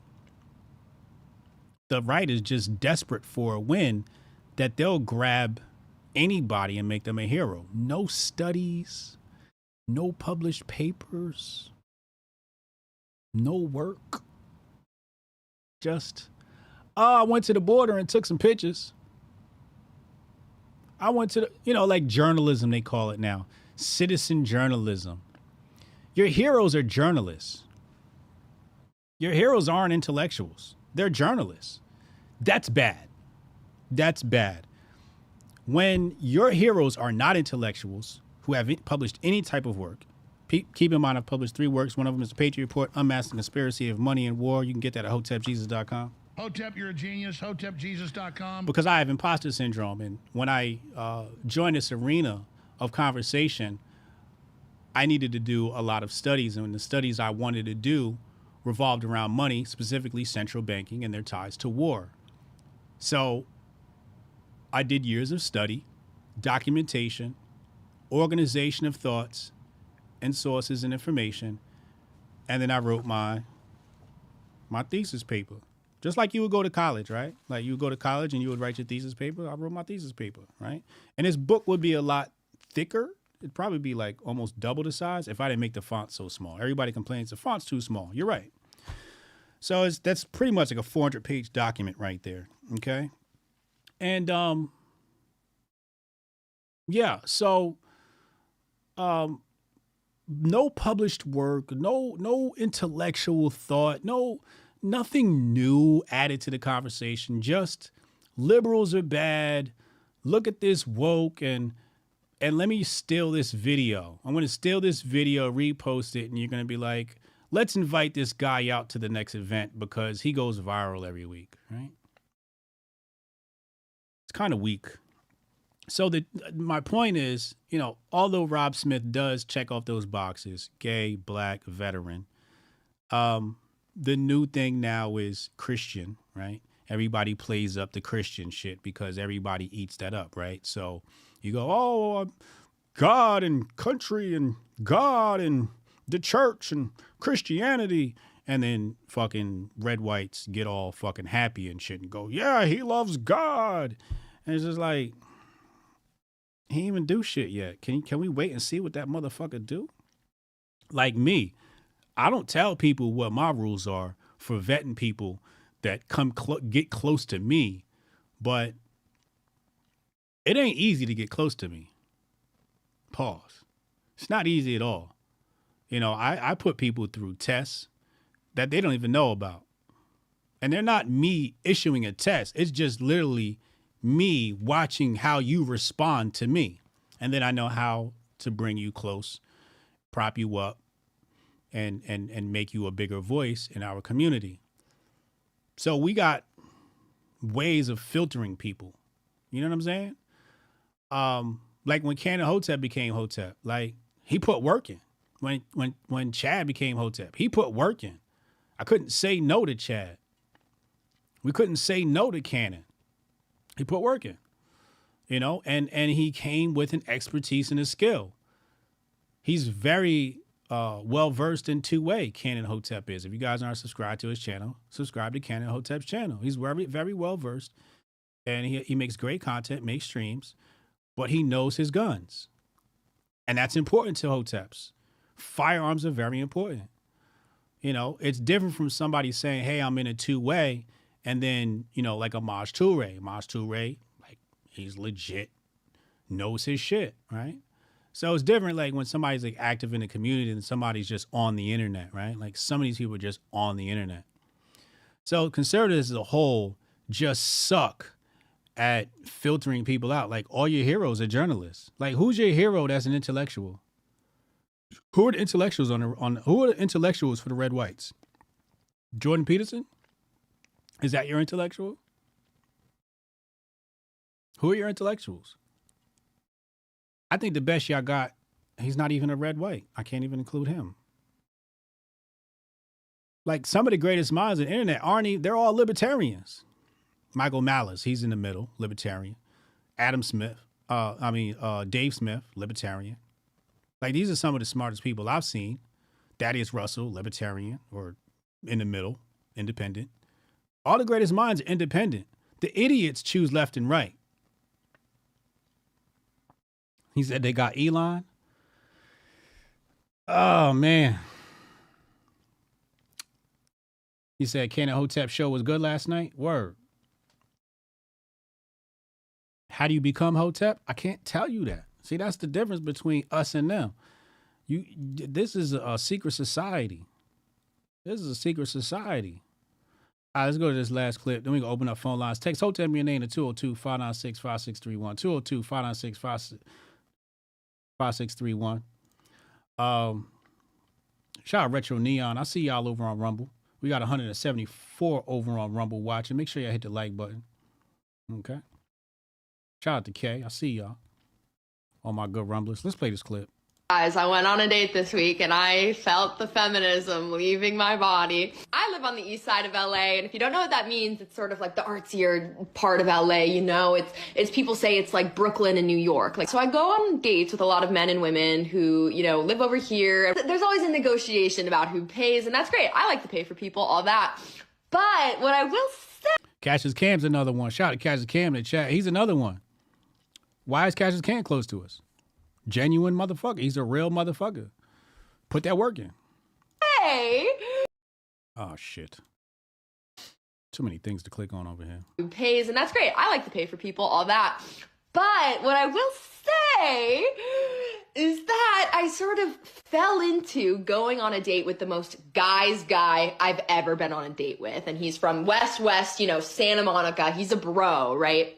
A guy's guy is usually not my type. Like, I cannot remember the last time that I went on a date with like a straight bro, you know what I'm saying? But it befell me. She is a straight bro.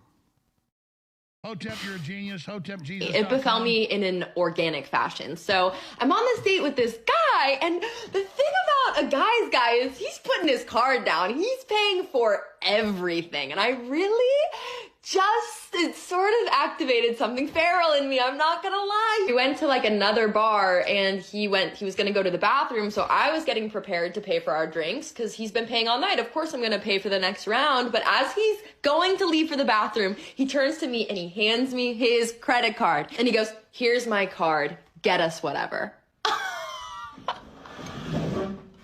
It might be time for me to get away from all these, you know, liberal snowflakes on the east side. I don't know who this person is. I don't know if she's trolling or she's real or not. Let me see. Oh, no, that's not her account. Let's assume it's real. First things first. What she's basically saying is that women are selfish. But if you want to, you know, it just is what it is. I'm not even going to try and dive into that or extrapolate anything too much out of it. Women are generally selfish. They only care about themselves. And men are the opposite. In fact, when guys go out, we often fight about who's paying for the bill. I remember hung out with my attorneys one day, and we were fighting about who's going to pay for lunch. You know, we're like, the waitress is coming over, and I'm taking a credit card to give it to her. He's snatching it. And, you know, guys are very much about taking charge and being in control. And the moral of the story is, like she said, guy's guy brought out something very feral in her, something instinctual, made her want to fall into her femininity because she had not been around masculinity. The issue is, and I've said this before with feminism is feminism because they've been hurt by an unmasculine man, a man who partakes in SA or, you know, whatever other crimes he may commit, being a deadbeat, being verbally abusive, you know, whatever his faults may be. And they've never had an example of a real man, and they assume all men are like the poor few select that they've been around. But once they get around a real man, that's what I said before. I said, yo, like, some of y'all be talking about how black women act towards y'all. And I'm like, they act like that towards y'all, but black women don't act like that with me. Black women are usually very feminine with me because I know how to check this shit from the gate. in various different ways. I check black women's behavior, whether it's mostly it's just usually with my body language. I communicate with my body language when people do something I don't like. So my body language, I let my body language speak for itself. I let my facial expression speak for itself, and usually they self-correct and they come correct. Also, the way you carry yourself. If you carry yourself in a very unserious way, people aren't going to take you serious. And it's a lesson I've had to learn because as a kid, I goofed around a lot and then wondered why people didn't take me serious. So I started acting serious and everybody took me serious. So usually when I run into people now, I act very, very serious because I want to be taken seriously and we can joke later. Same thing with black women. They give you what you allow. But usually when a woman's around a guy, they fall into place. They fall into the feminine. And these leftist women hate men because the men that they're around are fucking cucks. They're just as feminine as them. So they're like, oh, this guy's weak. And as soon as they get around a nice conservative guy, they're like, you know what? I like this. Matter of fact, we had a caller call in talking about he was dating the leftist. Took her on a date and, she was non-binary or some shit like that. And he smashed. He talked about it on a phone call. And he said she can only smash, conservative guys because women are attracted to men and masculinity. So don't let these leftist women fool you. Masculinity is going nowhere. And that's why they try to emasculate you. All right.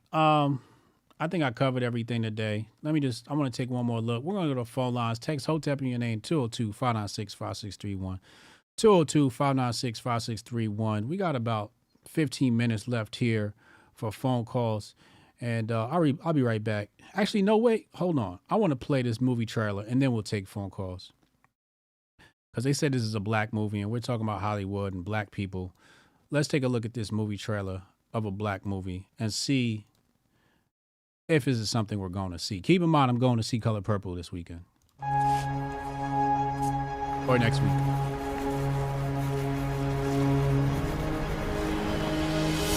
Are those human remains? You guys have a permit for that? Shut the fuck up, Philip. Cliff, you don't talk to me like that. You want me to beat your ass? I'm just... Fuck out of here, Philip! I will eat your sweater vest for dinner. Always been a fucking douche. Listen, Monk, you need some time off. Why don't you go back and spend a little more time with your family? You know that all successful writers are tormented by their families. You look fat. Okay.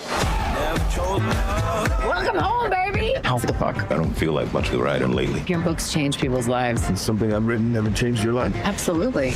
My dining room table was wobbly as hell. Oh my God. Before your last book came out. It was like perfect. How's your brother doing? I still live in Tucson. What's wrong with Tucson? There's one gay bar and it's full of college kids. One of them asked me if I was Tyler Perry. I mean, Tyler Perry lives in Atlanta, right? Fuck you. Any news? They got the gay shit in there. Editors, they want a black book. They have one. I'm black, and it's my book. Look at what they expect us to write. Would you read an excerpt? Yo, Sharonda, where you be going in a hurry like that? If and you got to know, I was going to the pharmacy.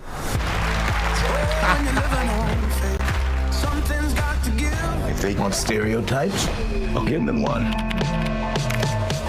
What is this? Deadbeat dads, rappers, crack. That's black, right? Nobody's gonna publish this. I just want to rub their noses in it.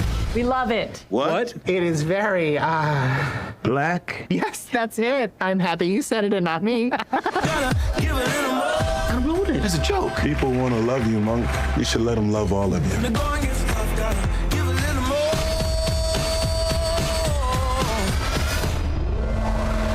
We sold the movie rights. Yes! We think it is going to be a bestseller. I'm sure white people on the Hamptons will delight in it. Yeah, we will. It's going to be huge. Can you stick around and help with Mother? I gotta get home. It's 8 in the morning. I'm not flying the fucking plane, Monk.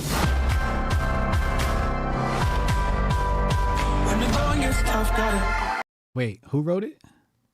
Who's the writer? Oh, it's based upon a novel written in the screen, Cord Jefferson. I like it. I like it. I want to see it. This is a type of black movie I'd love to see. I love how they make fun of white liberals. This is closer to reality than most things, right? This is what we talked about before, where they don't want intelligent niggas. They don't want intelligent Africans born in America. I've been trying to figure out a new name for us because black ain't it. African American ain't it. FBA ain't it. Africans in America. Africans born in America. There we go. For now. But Africans born in America. Africans born under the American corporatocracy. Oh, man. Very specific. Anyway. Cannot succeed.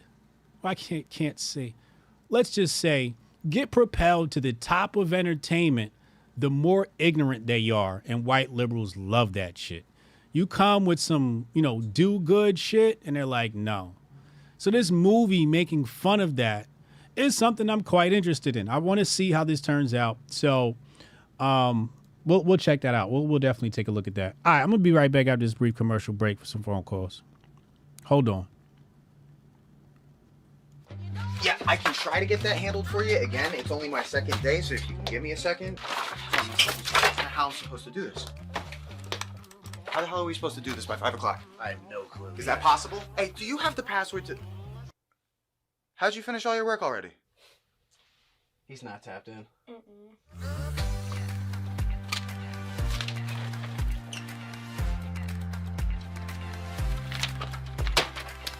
How'd you get that done so quick? They think they're gonna be able to budget that? It's money. That's money right there, you understand? You guys finished your work 6 hours early? He's not tapped in.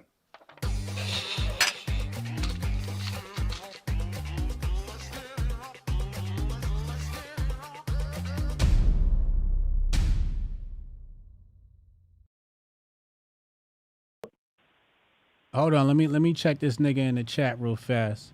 J-Roll Electronics said, most of us blacks are not from America. We are from America. No, you're not. You African, nigga. Hotep, you're a genius. HotepJesus.com. You're African. It's only, what are the racial prototypes in the world? You got your Eurasian. You got your Asian. You got your Arab. And you got your African. Everything else is a branch of that. Yo black ass from Africa, nigga. Welcome to Africa, motherfucker. Secondly, Africa is technically East Africa and America is technically West Africa because that's what it was called in antiquity. Hotep, you're a genius. HotepJesus.com. Y'all not ready for them studies. Goldstein, what up, man? What's happening? What's good with them? You're putting too much on that, man. You're putting too much out there, bro. Not everything is for everyone. Oh, what part? The West Africa part. Oh, yeah. They not ready for that shit. It's going to slide right over their head. Oh, man. That's a whole other you could have a whole other motherfucking channel devoted to that. Facts. Huh? Facts. Nah, but hey. Drugs should not be legal, bro. Drugs should not be legal. No. Okay. In America, specifically. In America. Okay. Tell me why. Specifically. So as a recovering addict, I'm probably a little biased on this, but no good comes from them. They offer nothing. They offer zero. Not even pharmaceutical. You know what I mean? So when I say illegal, I mean illegal across the board. There should be no big pharma. All right? I mean illegal, you lose your hands if you fuck with them type shit. Because no good comes from them. Only bad comes from drugs because they're they're sorcery, bro. They're not kosher. So it's not kosher. No. So the way I see it is just if it offers no real benefit, because look, they'll say, well, there's the medical benefit, but we all know that there's a better way to cure disease, to cure pain, and do all that other shit that the pharmaceutical industry suppresses. Mm-hmm. So they offer no benefit. The only thing they do is destroy. And it's because it's probably the most selfish thing you can do. It's all about you. I want to get high. You know what I mean? It's just from its inception, it's just selfish. You get high, and then you get high at the expense of others. You get high at the expense of yourself. You get high at the expense of society. You just keep indulging in you until it's a self-destructive mechanism. Mm-hmm. You know, so that's why I say they shouldn't be legal. There's no benefit there. I like that. I like that because you keeping it real across the board. You saying like, you know, if they're gonna have illegal drugs, then, you know, you can't have big pharma. So I like that because you're not being hypocritical. Yeah, the big pharma is just the opposite end of the fucking selfishness because they're not consuming the drugs, but they're consuming the money as a result of the drugs. Right. You know, that's why I say it's just sorcery. It's just fucking black magic all the way around, man. Whether you're the seller, whether you're the doer, no good comes from them shits. I can't argue with that. Can't argue with that. Now, as far as fucking, as far as Valhalla, mm-hmm.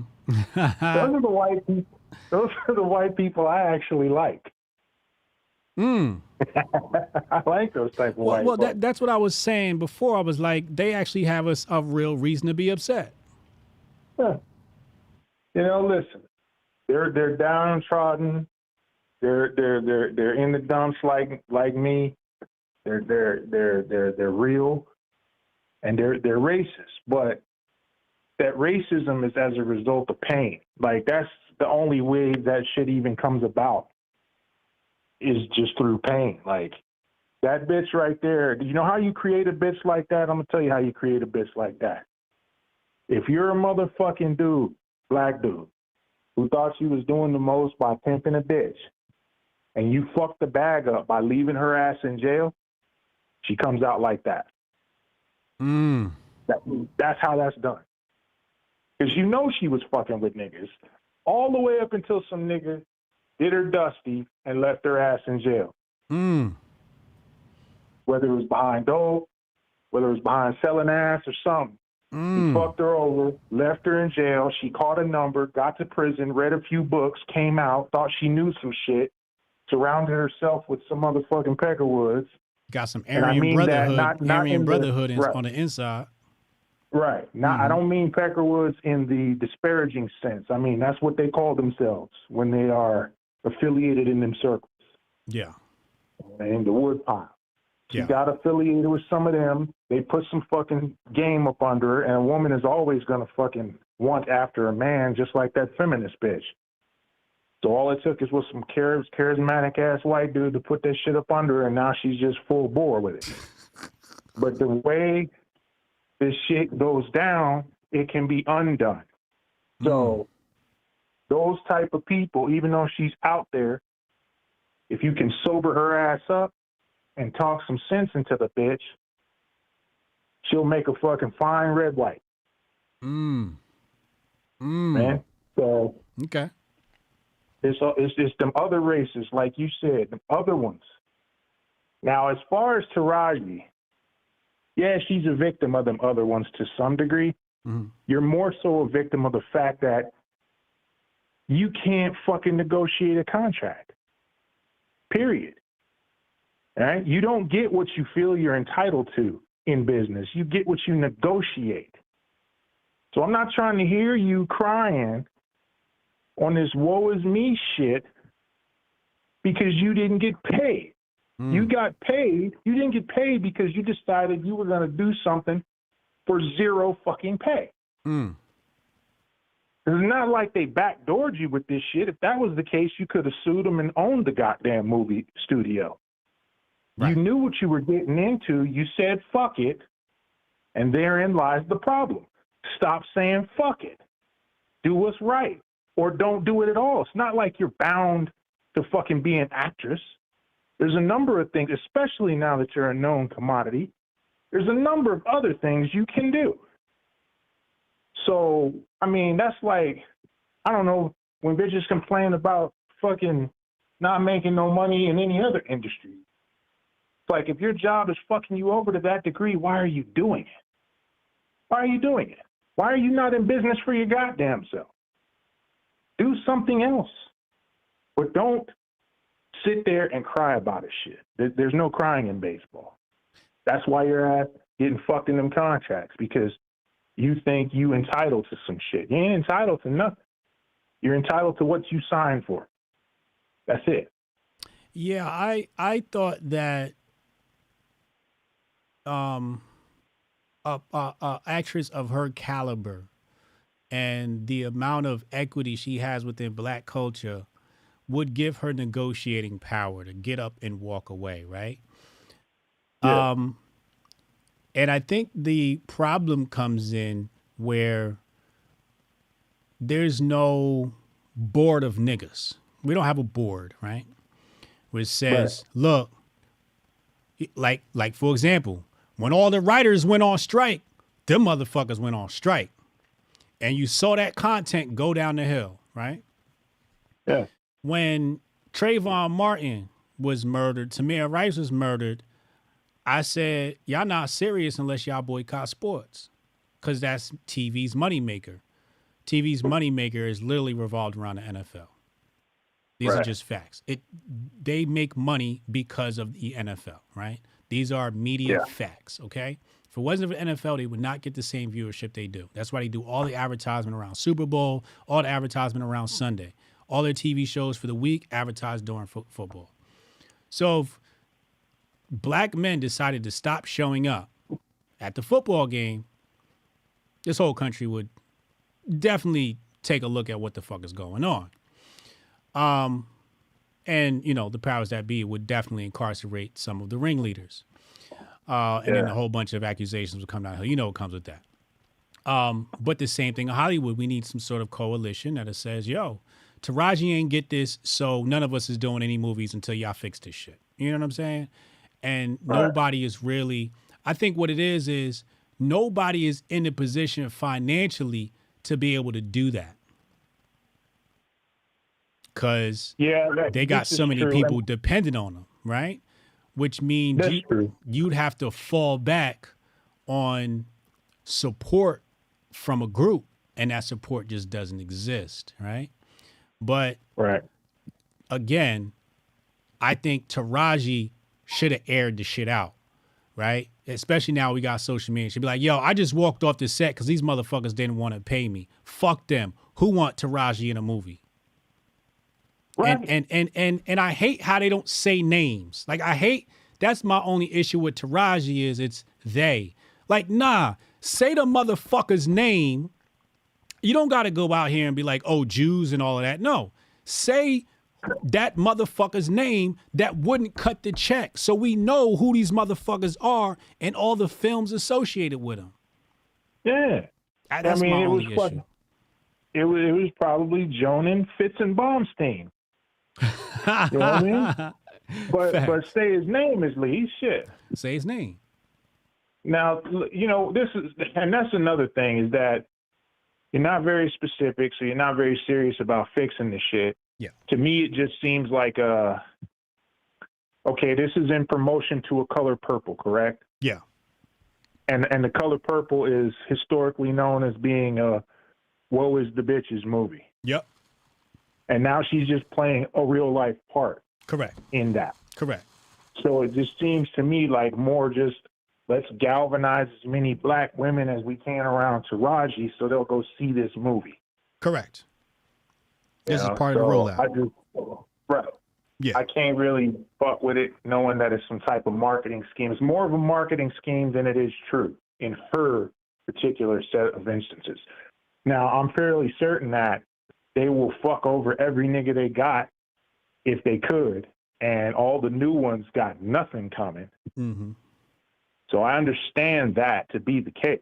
Right. But again, you're not bound to fucking be in the industry. If you can't get in there and get what the fuck you feel you're worth, But on paper, then stay the fuck away from that industry. Go do something else. Yeah. Yeah. You know what I mean? Yeah. It's not for you. If you want to be in the industry, create your own goddamn lane. Yeah. Yeah. But quit begging for these motherfuckers to do what's right by you.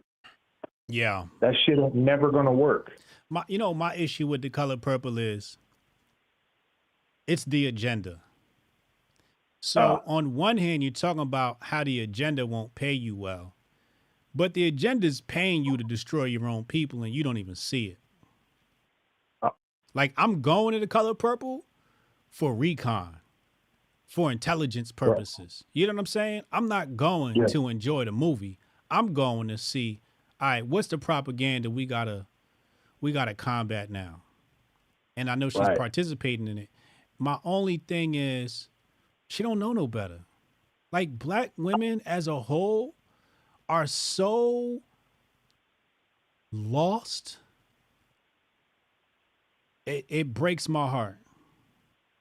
It really, truly breaks my heart, because just like many of us were trapped in the matrix, and black women are trapped in an entertainment matrix that provides all of their opinions and all of their thoughts. And it's monolithic, and it's disgusting because it's all degrading black women. Right. Well, I don't know, man. It's a reason they do that shit though through black women, right? There's a reason for that. You know the reason for that. Mm-hmm. You know what I mean? They have a different energy. They're the old earth, and so they are the most charismatic and best among us. Yeah. And when you can corrupt that and use it for your own fucking benefit, it's the most powerful tool there is. This is why I often feel that if black women or black people just as a whole were to really fucking capitalize on an industry like the Chinese motherfuckers do with them goddamn nails and hair, it would be the industry of like self-help, holism, bringing motherfuckers back to their roots, to the ground, all that shit. Mm-hmm. Because no one's going to be able to outdo a black woman in that field. Facts. All that wisdom and knowledge is ancient. Yep. It's just part of the DNA. Yep. And fucking they'd be able to disseminate that more effectively than we could as black men. That's for damn sure. Yeah. And just people in general, they got that in spades. Like I said, that's why they're using to push agendas and shit, because they just got that magnetism to them. They do. It's like, remember she was in that, it's kind of hard out here for a pimp. What movie? Yeah. What movie was that? Hustle and Flow. Hustle and Flow. She was in that. She played a hoe. Yeah. She played a hoe. And Terrence Howard played a pimp. This is the roles they give us. Yeah, if she really want to fix shit, all she got to do is reach out to that weird mathematic having ass nigga. That nigga practicing alchemy and some more shit. Reach out to him. He'll change your whole future. Shit. Word. I mean, today with, the blueprint for today is Dame Dash and Cameron and Mace. That's the blueprint for today. I'll even venture to say Tyler Perry, right? Yeah. That is the blueprint for how you're supposed to operate in entertainment, because the cost to entry is lower than it's ever been. And because of the internet, you don't need nobody to distribute your shit. Facts. And you also got to carry yourself in a way to let the motherfuckers know that if they try and put up resistance, you will beat their ass. Correct. Like, they got to be scared of you to that degree. I was once a starving artist, right? Yeah. And when I say starving, like literally starving, right? Like, I had no money, and I was putting my heart and my soul into my music career. And at the time, the hip hop blogs were like they were like big. Like if you got on one of those blogs, you got a lot of hits, you got a lot of looks. And like, if you weren't on the blogs, you were nobody, right? And me and Demick were touring artists. We had did everything an artist needs to do that wasn't signed. We were doing stuff that signed artists weren't doing, okay? Because we were just great business minds. So I reached out to this one blog, and the blog was run by a guy who lived about 10 minutes from me. And when I found this out, I threatened his ass. I said, yo, if you don't put me on your blog, I'm going to come see you. He put me on his blog. Now, I didn't say that because I'm a dangerous, violent person. I did that because I was a dog backed into the corner that was hungry. And somebody was stopping me from getting to my food because they thought they were cool. And you wasn't looking at new independent artists in your own fucking backyard. You just want to suck dick of motherfuckers that's already on. So you gatekeeping. You're not going to gatekeep me. So that's going back to what you said, right? Like, yo, these motherfuckers got to fear you. Right? Yeah, that's like, I was just gonna say that's the most significant driving force in anyone's life is fear of getting their ass whooped. It's fear, correct. I mean, that's the only real power in the world today. You got philosophy, you got intelligence, you got all these things. They have a fucking role, but at the end of the day, might is right. Right. Right. Yeah. We got a lot of work to do. Oh yeah. Oh yeah. Well, I'm gonna let you get back to it though. I appreciate you, man. Hotep and Bill. Hotep and Bill. Jabari, thank you for the super chat. He says, if you dance with the devil, don't get mad when he steps on your toes. Somebody needs to tell Taraji that. Uh-oh. Retro Neon, I'm dying because of your story. Yo, listen, man. I was upset.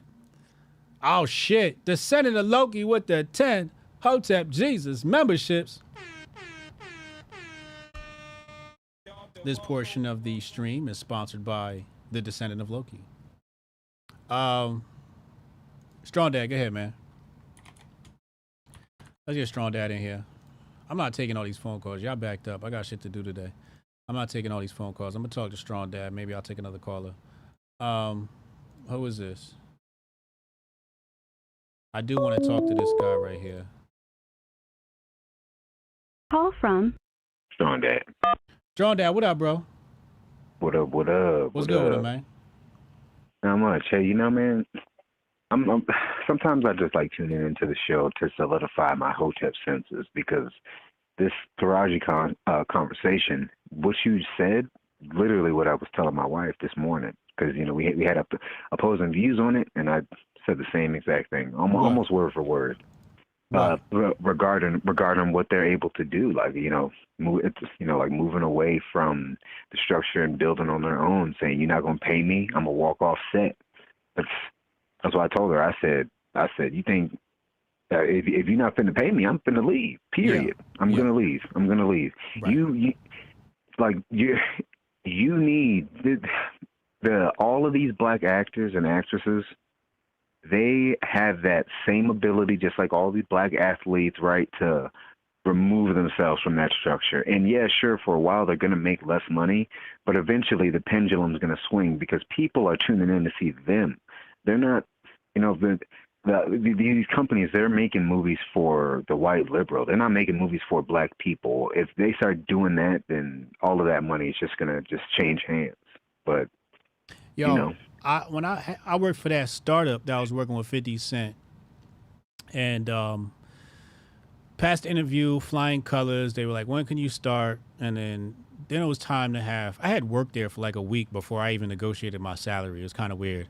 But again, I was broke, so I just was happy to be there. And he was like, yeah, so we're looking to pay you. What do you think we're looking at about $35,000. And yeah.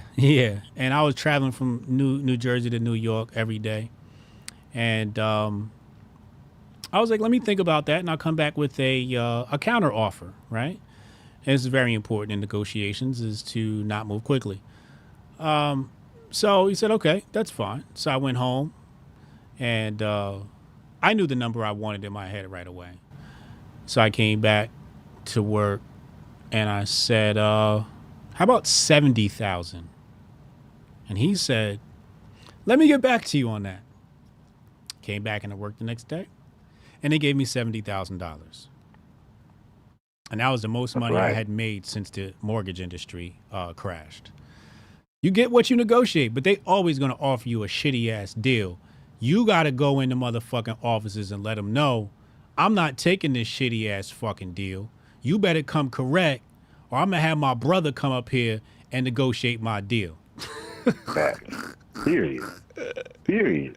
That's the period. That's all it is. And even to Goldstein's point, you know, I would even expand, you know, at least me, maybe not his point specifically, but at least for me, if you're making that kind of money and you can't flip an empire, then I honestly don't have a lot of sympathy for you, because people are flipping empires who make a fraction of what you make. You know, it's, I mean, this might be me being naive because I've never been a millionaire, but I just don't see the worth in living outside of your means if you're going to come back around, and swing about how you're not making enough money.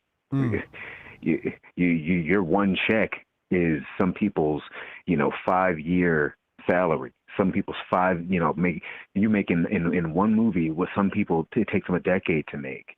And they make moves that amaze some of us, right? When people buy a home or they buy land, like what Yancey did, right? Imagine if Yancey had Taraji's money. He didn't have Taraji's money, and look what he accomplished. So don't complain to me about it. Don't complain to me about it. Really what this is that your eyes were really big in the beginning, and now that the rose-colored glasses are off, you're seeing what you missed out on, what you messed up on, and you feel regretful. But I do feel, because I don't like to see a black woman, break down like that. But, I mean, she's got a legit concern. Yeah, because she's got a legit when you look at what the white actresses get paid to produce half the results, there is some inequality there, right? My issue is it's always these production houses that are pushing progressivism but not practicing progressivism. So I want that to be exposed.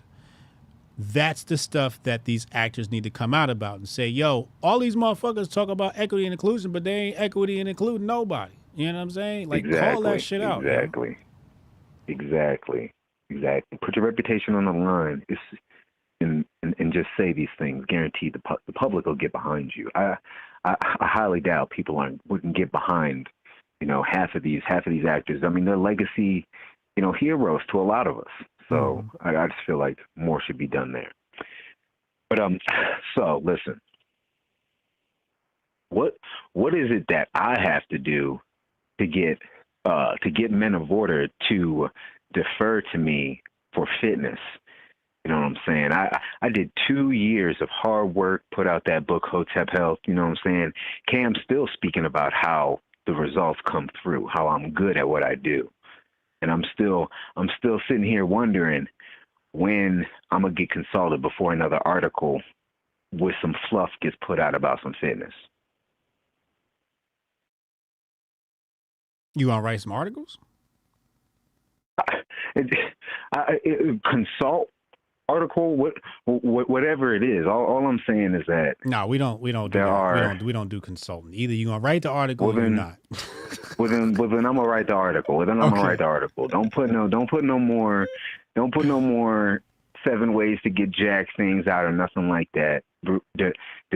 Defer to your boy, because I put in a lot of work just for this position. All the 2 years of work to get on the stage and prove that my work is solid. So here's the thing, right? I wrote an article called The 1 Minute Exercise, right? And I read that one. Yeah. What do you think about that one? I mean, it's cool. Nah, like seriously, like don't just say it's cool. Like, what are your thoughts on it? Like, tell me for real. You're not gonna hurt my feelings. Some of the concepts are not very well proven, and I think just in general the idea of a shortened exercise is already a bad idea. And you know, if I only got 1 minute, I shouldn't. You shouldn't exercise. That's just the honest truth. You need exercise? A lot. Yeah. If I have 1 minute and I'm trying to throw in some push-ups, for sure, yeah, okay. But when you're trying to develop an exercise plan while you're on the go, it should be comprehensive, even if it's only going to last 20 minutes or 5 minutes. But on the whole, I think that it's more beneficial to have exercise plans and programs that men are going to be able to implement in their schedule, maybe teaching them how to create a short program that is supplementary, but not something that they're necessarily relying on. It's semantics, but it's still, results can be very drastic based on just those little bits of tweaks. So that's why I said, that's why I said it's okay. You're not wrong, right? You're not wrong. However, there's an element of psychology. For example, when it comes to chess, right? People have asked my chess coach, how to get better at chess. And, should I read this book? Should I do that? And coach always says, it doesn't matter. It doesn't matter if you do this, you do that. He says something is better than nothing, right? I agree. I agree. And also meeting people where they are, right? So when I write the 1 minute workout plan, which I did myself, which made me look really fucking sexy, by the way, because I actually did do that. I actually did that workout plan and it beefed me up, right? But again, like you said, I have superior genetics, so it works for me, not going to work for everybody, right? But the concept is a psychological one. It's not a physical one. It's about the fact that people need to start. You see, what happens is the guy starts off with the 1 minute plan, right? And then he goes, and then he needs more. You see me? Yeah. No, I grasp that concept. So you gotta catch people at beginner, intermediate, and expert. Like, I would never tell somebody that's learning chess, go study the Joe Bava London. No, you just learn chess, you got to start with the Spanish opening. You know what I'm saying? Don't venture out of that either. You're going to play as black, start with, I don't know, fucking Sicilian, right? Mainline Sicilian. Really easy to memorize the moves. You got to catch people where they at. So with Men of Order, we want to have articles that are for the beginner, for the intermediate, and the expert. And if you write articles for Men of Order, I want you to keep that in mind, who you're writing for. Because when I wrote the 1 minute article, it got a bunch of clicks because people don't have time to exercise. However, they do know they need to exercise. Okay, and well, some exercise is, and I disagree with you, some exercise is definitely better than no exercise. From that perspective, I can concede a little bit there. I think psychologically the benefit is higher. I mean, when I was incarcerated, I did that whole push-up thing where I wanted to see how many push-ups I could do in a month.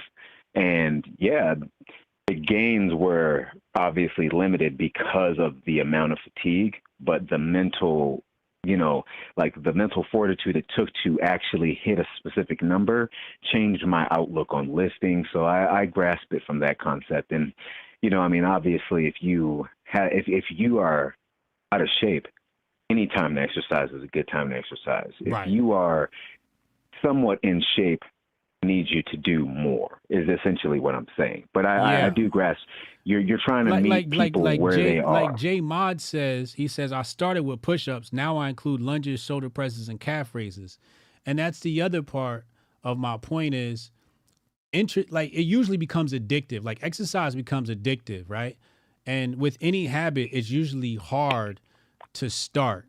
So we can get people to start, then we can get them, like you said before, they're gonna want more. So I would love to see, the Strong Dad series of, workouts. And it doesn't have to be a long blog, it just needs to be effective. No, I think I would really love to just give one information on a lot of the concepts that are misunderstood, so that guys who are getting into it can understand these things. I want to, I have a bunch of programs that I have 2 years worth of, programming that I made specifically to get other people on, not just myself. So I definitely intend to, really hammer in how to make all of the men who traffic in men of order media elite. But I gotta have that position. I gotta have that position. You know what I'm saying? You know who AG is? Who? AG. AG? Yeah, I gotta get you in touch with AG. AG is he's somebody that can help you out with that. But at the end of the day, I would say draft a Google Doc and then send it to me, and we can get it up on the website, credit you and everything. Cool. Yeah. Cool. Respect. I'm saying I gotta get people jacked. I want y'all out there like Cannon. All right. Let's do that. But hey man, you know what I'm saying? As always, love the streams. Appreciate you. And Hotep and Bill. Yes, sir. Hotep and Bill. I would love for Strong Dad to write some fitness articles. I think, and that's the lane we really want to move into. We really want to weigh into heavily the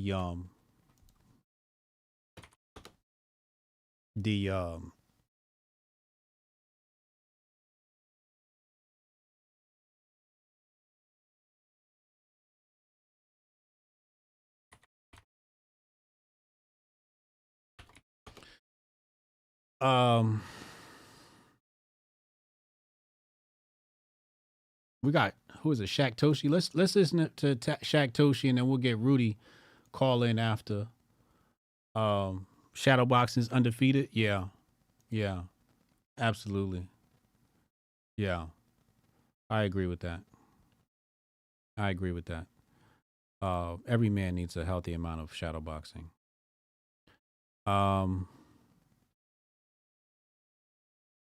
But yeah, some exercise is better than no exercise. If you motherfuckers ain't dropping down doing your push-ups, we need you to change that ASAP.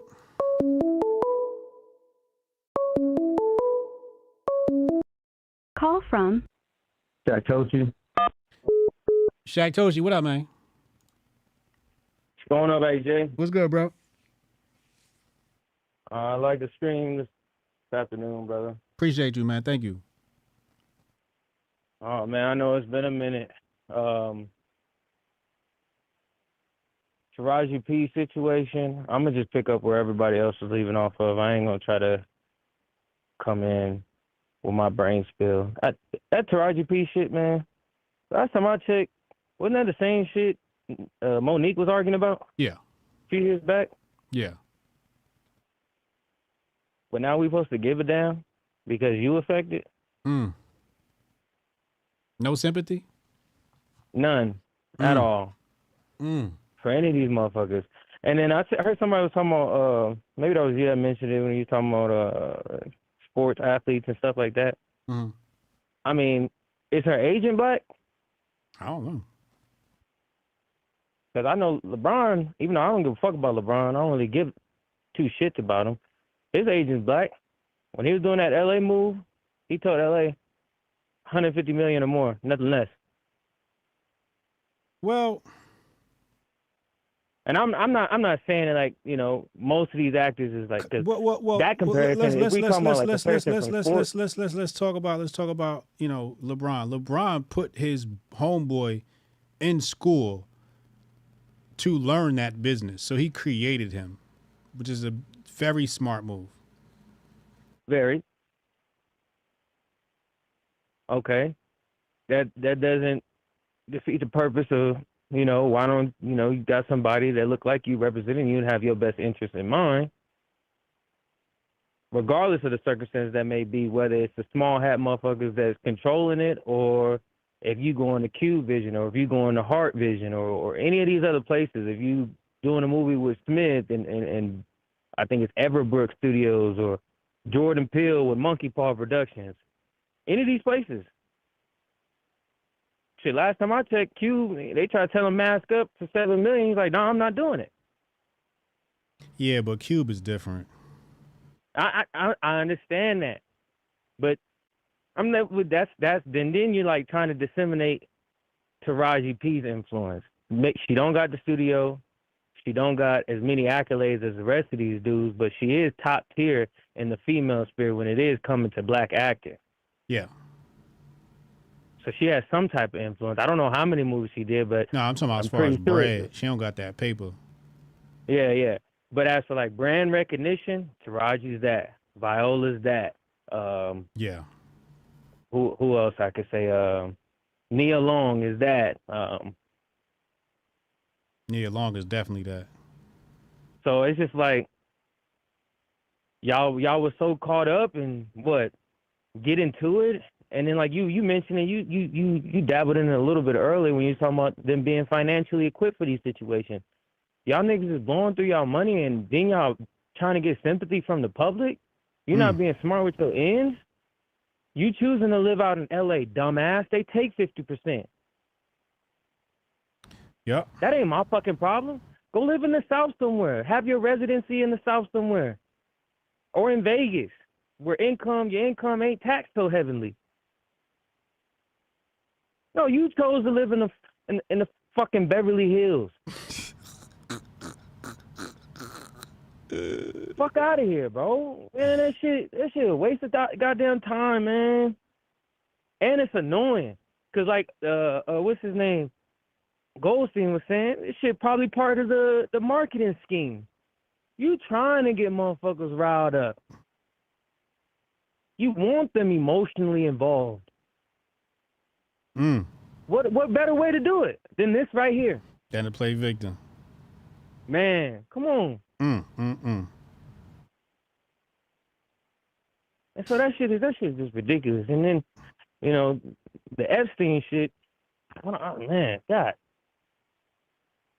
Just release that motherfucker. It's not like if we're gonna keep it a stack, it's not like anybody on that bitch gonna go to jail anyway. We just know these niggas is pedophiles.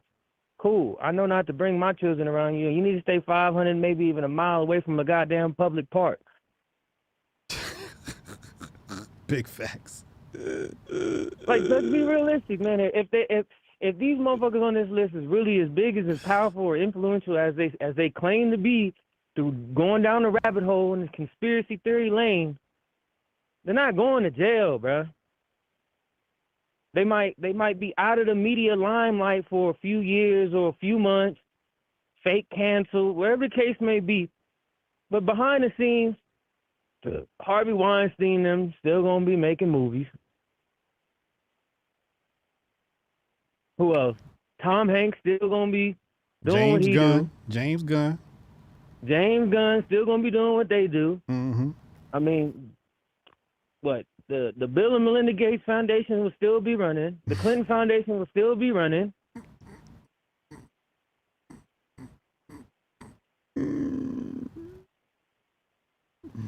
Let's be realistic, man. You talking about what?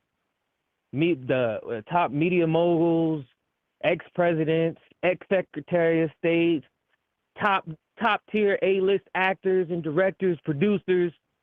Let's be realistic. What the fuck do y'all think is gonna happen?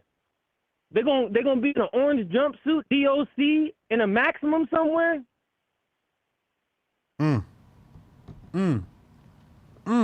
Whatever you smoking in your pipe, put it out.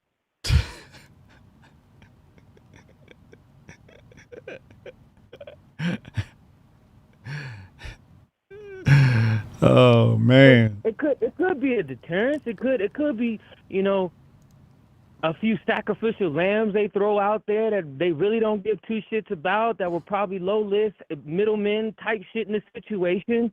And you'll be satisfied with that. But the sharks in the water you really want, they're untouchable. They're not even sharks. They're fucking sperm whales. You can't get them big bitches. So you saying that the Epstein list is nothing to be excited about? None whatsoever. Maybe this shit might get flagged, or maybe I'm wild for saying it. What excites me is if something were to happen to them that happened to the people that were involved around Epstein. You talking about he was shotgun in the back and in the chest, but he hung himself before then. Or maybe even like the Russian oligarchs when the war started out. Murdered in a hotel in Spain, wife and children.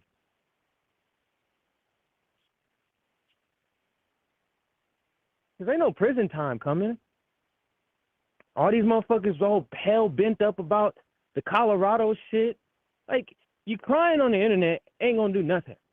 And I know I ain't shit. I ain't got no power. I ain't got no influence. I'm just nobody. But if George Washington and them was like, fuck it, we going to war for 3%, and then here we are with some states taking half, and you motherfuckers are so docile, so obedient, so beholden to the social standard because you want to fit in, because you don't want to be on the outer line, you don't want to be an outlier. You just let shit happen, even though you know it's wrong. You just accept it anyway.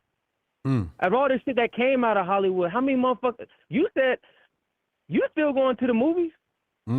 Are you vetting every single motherfucker that had anything to do with that movie? Are they connected with them niggas?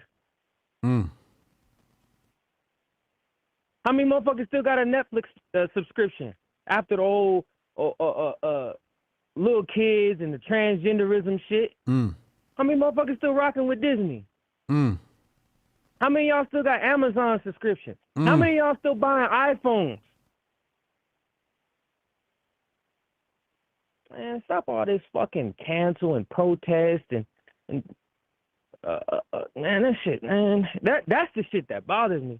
Niggas who claim they about to do some shit and don't do it. And don't do shit. Because if you want to be real, if you want to be real 100% all the way, it needs to be another 1776.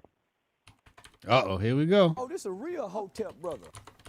If you want to keep it 1,000, you need another war to change any of this motherfucker. You can't try to build some shit or fix some shit that's already built on a shaky foundation. There's no fixing that. I don't give a fuck about any of your little happy-go-lucky theories that you think may be possible. But as long as these loopholes and these railways are set up for these motherfuckers to get away with it, to rip you off, to steal from you, not even blindly, in your fucking face. There's no changing it, my brother. There's no changing it at all. It needs to be dismantled to the fucking core. And I ain't no fucking terrorist, and I ain't no goddamn junkie. But this is what's down in the so-called Constitution. These motherfuckers are tyrannical. They're getting away with cold-blooded murder, child sex trafficking. You know I mean, we've already got in the 80s. It took 20, 30 years, but the CIA was the ones putting the drugs in the hood. So niggas can rock it up to crack, sell it, so they can make money off of it to give arms to the fucking militias in South America. It's proven already. What more government overreach do you need? Because if the CIA is doing that, what the fuck you think your elected member to Congress and Senate is doing? Probably worse than that nigga Bob Mendez.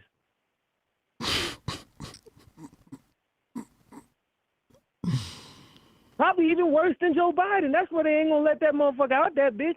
Because probably they skeletons is way worse than their claws. I'm like, man, Joe Biden was probably the best among us.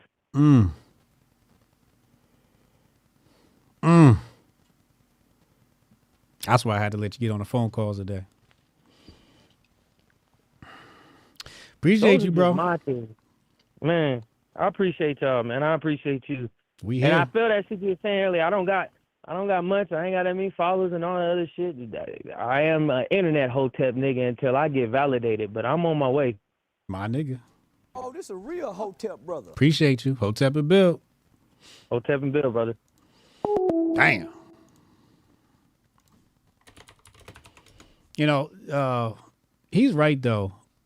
I remember when I first found out about Nike, and then my first single as a hip hop artist was a protest to Nike, and I burned all my Jordans. I burnt these Jordans right here.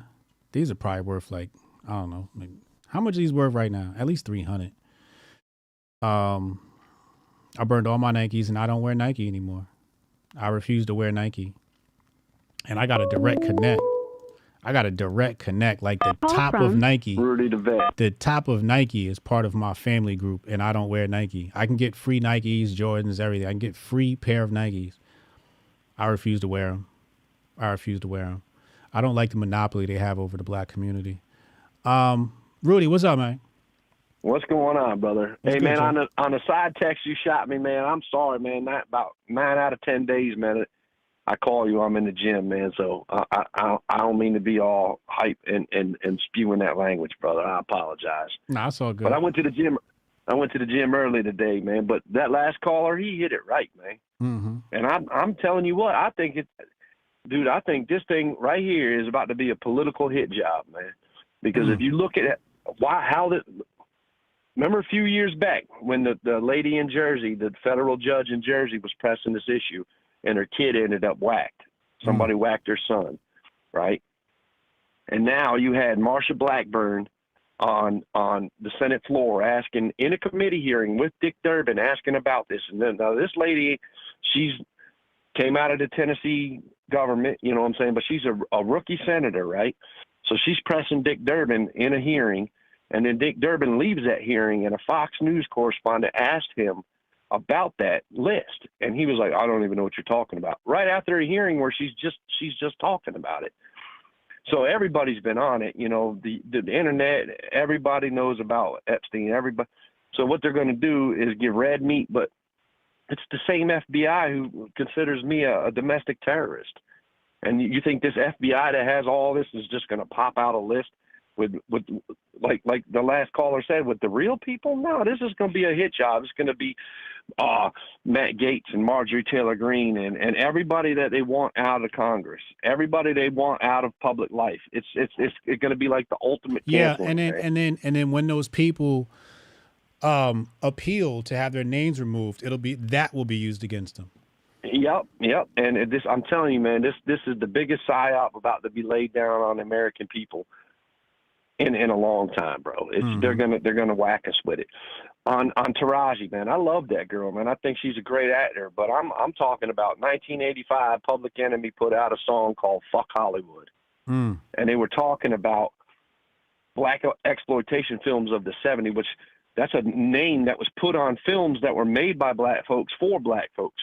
And then you had the white liberal come in and call it black exploitation and claim they were all bad, but all that was black films being made for black people, right? Mm-hmm. And it's just like what I say about Jay-Z when I tell you he's a demon. You're like, stop it, Rudy. I'm like, well, listen, dude, there's no way that Jewish guy that was sitting down with the Breakfast Club talking about, I got to pay my, there's no way that guy, after 50 years of hip hop music, there's no way that dude should even own a record label, man. There's no way he should even be in the business. It's a black culture thing. Hip hop is a black culture thing. It should be owned, operated. After 50 years, brother, there shouldn't be a Jewish person or a white person involved in any of it. Am I correct? Should be all black. Am I correct? Yeah, it should be all black. It should be. There shouldn't be one executive out there of any major record label that produces hip hop music should be Jewish, white, or any other race, man. It's, by the time now with guys like Jay and Puff and the money, I mean, as bad as Diddy is, but I'm just saying the money they made, you know what I'm saying? That should 100%. There shouldn't be a Jewish or a white folk in it, man. I mean, you know me, I don't speak on black issues too much, but I'm standing on the sideline watching, like, yo, there shouldn't be, you know, unless it's somebody like Dre letting Eminem in the door. Eminem shouldn't be in the door, dude. Right. It's not our thing. I enjoy, man, I'm a hip hop head, dude. Yeah. I'm a Wu-Tang, Mobb Deep, Nas, New York City, East Coast hip hop head, man. I love the East Coast hip hop from 1985 to 2000. It was the greatest influence on my life. I mean, I bob my head to it to this day, right? Mm-hmm. But I step back from the sideline. Hey, man, there shouldn't be some Jewish guy as that head executive, man. It should be Jay-Z, man. I feel you. Jay should stop worrying about what Roger Goodell and the NFL want to do and just control. You know what I'm saying, brother. Yeah, you know what I'm saying, dude. And it's the same thing with Hollywood. Like, I love Taraji. She's one of my favorite actresses, man. Man, Hustle and Flow, dude, she was great in that movie, man. She was great in that movie. But you watch Terrence Howard interview, they blackballed him on that. He didn't get paid for that either. Yeah. And you go back and look, it was all MTV productions. You know, they got rent. It's like you said, man. By now, like, I mean, as corny as his movies are, Tyler Perry did the right thing, man. You know what I mean? Yeah. It's all his. It's all him. And as much as I think she's a demon too, Oprah Winfrey did the right thing, man. Start her own network, do her own thing, dude. Yeah. So I respect Taraji as an actress, but I don't, you know, Jamil Hill ain't nothing but a divider, dude. All that woman does is complain about race while she's making millions of dollars. I can't stand Jamil Hill. I love Taraji, but anybody who goes on Jamil Hill's show, Jamil Hill ain't going to do nothing but try to divide. That's what she was put on ESPN to do. That's what she was put on Fox Sports to do. And now that they kicked her off of both of those things, this is what she's going to do on her own. And you could go back and look at the Kwame Brown when he started coming out bitching about when he was actually on Message before he started useless internet beef. Mm-hmm. When he was on Message, and you can look at all of those dividers like Stephen A. and her were jumping in the fight trying to push his buttons. Like, dude was on Message and they totally got him off Message. They totally got him off Message and turned him into an internet beefer, man. But you know, you gotta keep your eye on the divide and conquer. But that last caller, man, whoever you are, man, I buy you a drink. And he's absolutely right, man. They're never gonna legalize drugs because how else is the CIA gonna make money? Right. And it ain't just about the cocaine epidemic. They've been Air America. Look up Air America, Vietnam. They were smuggling heroin since the Vietnam War.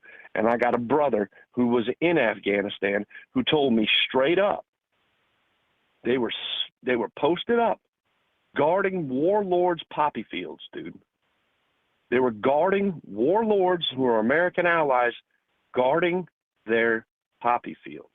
That's why he got out. That's why he ended up getting out of the military. He didn't re-enlist.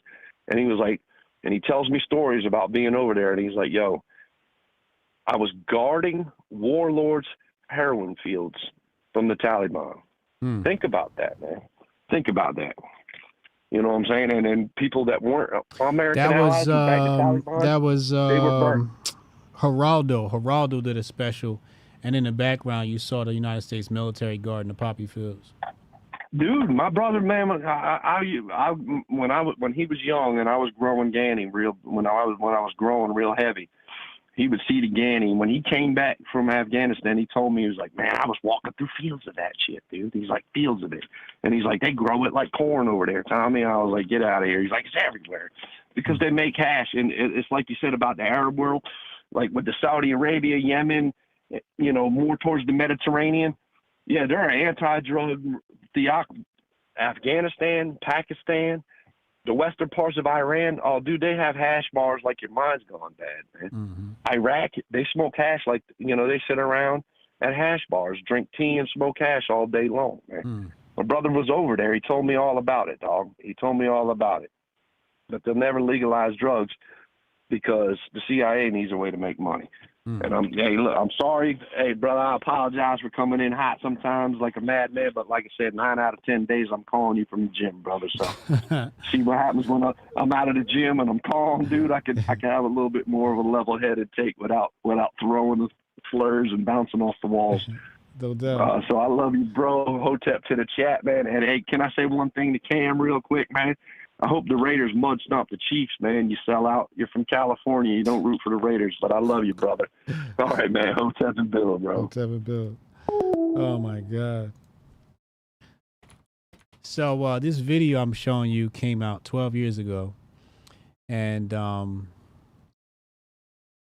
if you look right here, you see these shirts. It says #rebels. We can save the world. This was a movement I had started up, and basically, if you look at my account, matter of fact, if you just type in #rebels, and I spelled it with a Z from Hotep Jesus. Whoops, spelled that wrong. You just type in wow. Okay, let's take off the hashtag. Wait, what did I? Oh, I got an extra E in there somewhere. Call from. Yo, Millie, hold on a second. Okay. So if you type in #rebels, you can see all these tweets here, right here. NATO was created to keep peace, but they just killed six children. This is November 26, 2011. I just like mentioning stuff like this so people know how I got this way, so they can see that, I've been on top of this shit for a really long time. So this is why I'm not created equal to some of these other people here. R.I.P. Combat Jack. Millie, what's up, yo? Hey, so there are two things I mainly wanted to comment on. So the first one, I don't recall if it was in today's episode or yesterday's because, I was kind of like binge watching some episodes I had to catch up on. I remember you were talking about how you went to a nail salon and you I guess were dealing with like Vietnamese or Chinese, and you said like they were being disrespectful. So I wanted to comment on that. And there's a reason why that happens a lot in the United States. And a lot of that has to do with the United States pushover culture. And I know this because, one, I have family from, different countries coming from a mixed background. But two, I also happen to work in an industry where I sometimes have to travel abroad. And one thing I've observed is that there are hardly any other countries out there that tolerate others coming into their country and not making an attempt to follow some of the customs, at least some of them. In the U.S., the United States has been cucked to such a point that many people will visit the U.S. and not make any attempt at all to so much as respect the culture, respect the primary language that's spoken, respect certain cultural norms, that if an American speaks up about it, then they risk being called, bigot, prejudice, this, that, and the third. And I don't see anything like that happen, even including many of the countries that some of these people come from. So that's something I just wanted to mention. That wasn't the main point. I just wanted to let you know that it's part of a bigger thing, the United States culture around not wanting to, create a standard when people come here. It's kind of like anything goes, and Americans are the only nationality in the entire planet who can't actually speak up. Every country on earth is allowed to be proud of its nation, despite whatever, corruption and atrocities that there might be. Every country is allowed to be proud. Every country is allowed to be patriotic, but the U.S. is not allowed to do that. And that kind of ties into the next point I wanted to make. So earlier today, there was some talk about or maybe that was yesterday. I'm sorry. I'm blending episodes together, but you were talking about cultural Marxism, and you were saying how like people shouldn't use the term woke; they should say cultural Marxism. And please let me know if I'm Keep going on. No, too that was long. today. Go Okay, ahead. okay. So getting on that point, I will talk about this more later. I will call you back in the future, and I'll get more into this because I have to do more investigating and I have to do more reading. But everyone needs to prepare. Everyone needs to get ready because it's coming. There are organizations all across the United States. Some of them call themselves Denver Socialists, Philly Socialists, New York Socialists. They're different chapters.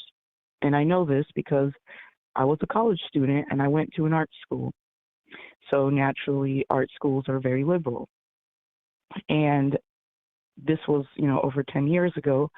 But I had friends who were part of some of these different organizations. And I've attended, sorry if you hear yelling in the background, I'm at a friend's house. But anyway, I would attend some of their meetings, and at the time, I didn't understand that much about this stuff, and I would listen to what they had to say. Overall, I just didn't like the vibe, so I didn't really pursue it. But these organizations are still thriving. They're still going strong. Many of them were behind the riots that happened during George Floyd. During the George Floyd protests, I remember some of my old college friends who, we still follow each other. I'm gonna need you to get to the media. point, yo. My patience running out. I'm sorry. Okay, I'll get to the point. So there is a slow coup being orchestrated in the United States, and what these people want is to install communism in the U.S. And yes, everyone might say, no, duh. I don't think what many people understand is that these people, they are, they've got friends in high positions, and they're behind the DEI that's being installed into a lot of workplaces. They are behind a lot of this ideology that we're seeing being installed in our entertainment, kids' cartoons, and things like that. And what many of them predict is that we should see a full takeover sometime around the year 2050. So I am doing a little bit more investigating into it, but I'm just telling everyone, prepare, because you might think that us talking about this and, and bringing awareness, we're ahead of the game. These people are like 50 steps ahead of us. It's no longer a matter of trying to convince them how flawed their ideology is, because they're past that. They're not interested in trying to be convinced that their ideology is flawed. They're past that, and they're already at the point of implementing changes in schools, government, entertainment, workplaces, everything. And they've already have a lot of power. So, future episodes I will call in once I have more information. All right, appreciate you. Yeah, all right, thank you. Hotep and Bill. All right, somebody give me something spicy, man. Give me something spicy, man. Give me something to sink my teeth into. Don't give me no high level shit. Give me something hot, man. Where's Jonah at? Jonah usually got some fire when he's on point. Sometimes he's a little wah. They're talking about grok, right? So let me show you what happens, right? This is grok, right? And then it says, I'll show you here, upgrade to Premium Plus, right? Now, I hit the upgrade to Premium Plus button, and it takes me to my account settings. And as you look here, it says my shit is active. Why don't I have access to grok? Call from What's up, Sage? Am I not allowed in the beta program, I guess? Sage, what up, bro? Hit me with something good, bro. How you doing, Hotep? How's it going? I'm good. What's up, yo? So to your question today for everybody is, should drugs be legalized? Yeah. On a philosophical and theoretical level, I say yes, but I'd have to agree with Goldstein today. He brought up some very valid points as far as the cultural issues we have in this country. And we mentioned that there's different cultures, different countries, like you said, with the Islamic countries, that there's low tolerance for degeneracy and stuff like that. So as far as America's concerned, I don't think it's a good idea. However, I'm conflicted in the aspect where I don't think it is morally justifiable to lock somebody in a box because they do something you don't like, per se. You know what I mean? There's obviously that fluctuates, but in the drug circumstance, if somebody wants to, shoot up heroin, I don't think, unless they're aggressively intervening in other people's lives, I don't see where there's some sort of moral case for putting a person in a box for doing that. You know what I mean? Yeah. So, I agree. Like Goldstein, but what Goldstein was saying, like, we couldn't do that here in America because we don't have a culture. Generally speaking, I don't think we have a culture as Americans, but there is no sort of cultural rigidity to fill in the gaps of where the law, which will never in any capacity be able to fill in those voids, but there is no accountability between your neighbors and stuff like that. Most people don't even know their neighbors. Most people live in buildings with hundreds of people, and they don't even know who lives right next to them.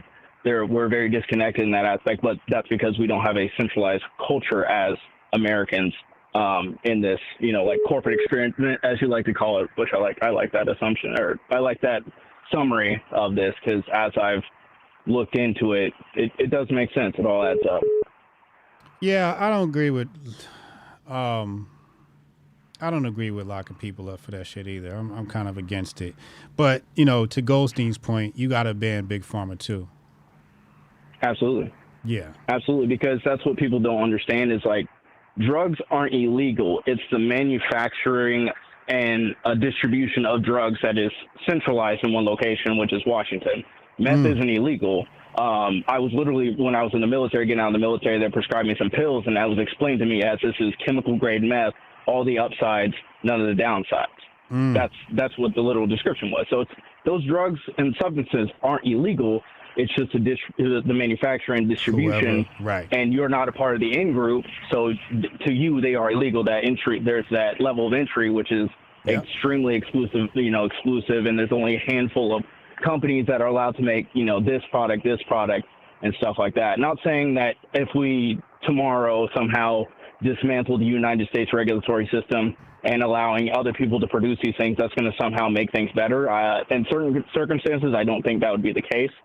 However, and just because another distinction that people, especially more people of my ilk on the libertarian anarchist side of things, people conflate not advocating for people to go to prison for doing a substance as me advocating for doing the substance is a good thing. I don't think doing heroin is a good thing. Right. But I don't think somebody should go to jail if they're doing heroin. Now, if they're doing heroin and they're stealing from people or violently robbing people to feed that habit, then you've crossed the line and you can go to jail, in my opinion.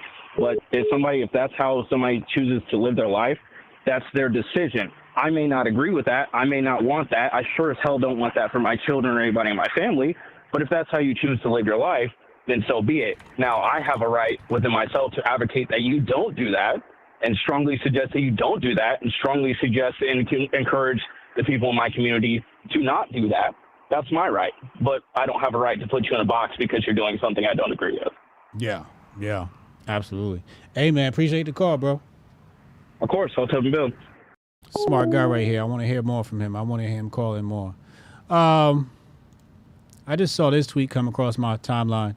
Tim Pool says, stop sharing fake shit to Ian Miles Cheong. Ian Miles shares this video here. It turns out that merely identifying as a man can't turn you into a man. This guy, quote unquote, complains that she's now 6 weeks pregnant, claims it doesn't make sense.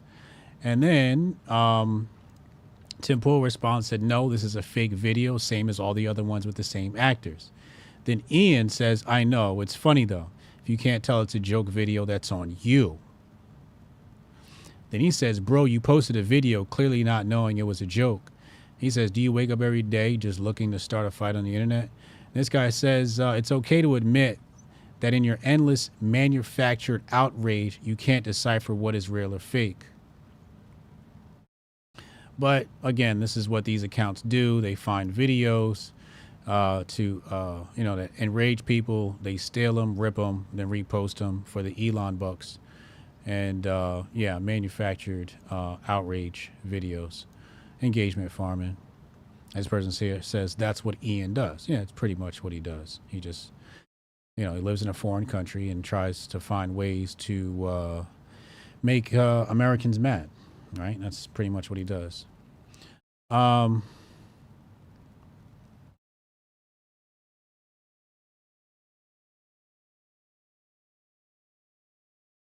Who is this? All right. We got a lot of Jersey people calling in. These Jersey people, y'all coming to Hotep Con? I'm sorry, Grifties? Grifties Live? We got Grifties Live coming up. All my Jersey people. It's going to be a packed house, man. I don't think it's going to sell out. I'm going to make sure they sell out. Who this? Call from. Who this? Steph. Steph, what up, yo? What up? What up? What's good with him? Ain't nothing much. Hey, I've been going off on that Taraji situation all day, man. I just like I've been saying, I think Taraji and people in her in that sphere per se, I think they're tiptoeing around the elephant in the room, which, as she said, was Uncle Sam. And not only just that, but I feel like they're also afraid to admit that they actually play a part in their own injustices. You know what I'm saying? Mm-hmm. Like, I think it's absolutely abhorrent what happens to her, but I feel like at the same time she has so much notoriety, and at least I think she has so much. I would think she has so much staying within the culture that she can do her own thing, and especially in this day and age where doing your own thing is damn near the norm now. You know what I'm saying? You know what killed me was Versus. When Timbo and Swiss were doing Versus, and they were doing it on IG, I was just like, why y'all doing this shit on IG? Like, you could have launched a whole platform off of this shit. You know what I'm saying? They create a whole new genre of entertainment effectively out of nowhere. Yeah. You know what I'm saying? And then just threw that shit down the drain. But like even shit, you know what's crazy? I think battle rappers might be making more than Taraji now. You know what I'm saying? As crazy as that sounds, because there's a lot of battlers and battle rappers get to the bag, but that whole scene itself, with Smack and Organic RBE, a lot of them getting to the bag and stuff like that. Everybody, I think now with that particular scene, you don't hear too many issues about people being paid what they're worth anymore. You know what I'm saying? Yeah. So it's just highlighting an independent scene that's thriving. And also too, we got Eric July. Eric July is one of the big examples of somebody saying, fuck the establishment, I'm gonna thrive on my own. And this dude is making more money than Marvel on just when he says he's gonna drop something and then he gets $1 million. He says he puts out a project, he's easily gonna get $1 million. You know what I'm saying? So, and that's just on some small independent shit. He hasn't unleashed half of a quarter of what he's definitely capable of yet. You know what I'm saying? Yeah. So again, a lot of these people of Boule, they don't want to admit that they play the part in their own injustice, and that's why they are going to continue to get fucked, because they want to have every other conversation except the Uncle Sam conversation and the one where I'm worth more than that. Fuck you, I'm out of here. I could do my own thing. They're not telling other people that. They just say, hey, be a part of this establishment. You know what they want? They want the recognition and the notoriety. I want the EGOT. What is it? The Emmy, Grammy, Oscar, and the Tony. They want all that shit. You know what I'm saying? It's very alluring. Yeah. So until they feel like they can create that on their own, they're going to be screwed. And honestly, that's really it, man. That's really it today. I appreciate you, bro. Yeah, man. Hotep and Bill, bro. Hotep and Bill. Hold on. Steph had cut my guy. Go ahead, call. It's my last caller. Jonah, catch up with me tomorrow. I'm about to head out of here, man. I was supposed to leave at 4, and I'm just here rocking with y'all. Look at this. New trailer for Civil War. I'm going to take a look at this before we leave. I want to watch that. I like movies, you know. I think that if there's anything that Jews created that was fucking fascinating, it was fucking Hollywood. It's fucking fascinating, bro. They surely perfected the art of theater. Seneca. Seneca, what's up, man? HJ, Hotep and Bill, brother. What's good, bro? Oh, man, you're killing it out here. Thank you. So first, I want to thank you for being a cultural torchbearer, someone who's standing up and holding the line and holding the light for everybody else. That's what we need. I know a lot of us, especially some of the callers on here, when I listen to the shows, it's a culture war. You know, as long as we define it as a war, we'll be fighting. But to be a torchbearer, you're holding the light. You're showing people the way, and people can either follow you or they can't. I think we need more of that versus the war. And when you say the war, you talking about this so-called culture war? Exactly. Let's redefine it. Let's get away from that. We didn't even create that terminology. Somebody else gave us that terminology, and that's defining the whole perspective of it. So, but what are we doing different? Go ahead, brother. Showing the way, saying, "Hey, listen, this is where we stand. This is what it means to be a Hotep. This is how it means to think, how to look at the world, how to break it down, or how to analyze the BS when you see it, how to even see it." Yes. That's why I love the Grift Report. I tune in when I can, you know, when I'm getting out of work, try to catch up on the show, right? Because you're out here saying, look at the grift. Look at the grift. It's right here. So a lot of people are just catching on to the grift. Yes. But Hotep's been on the grift. Been on the grift. Absolutely. You know, came up in Jersey with the source of knowledge.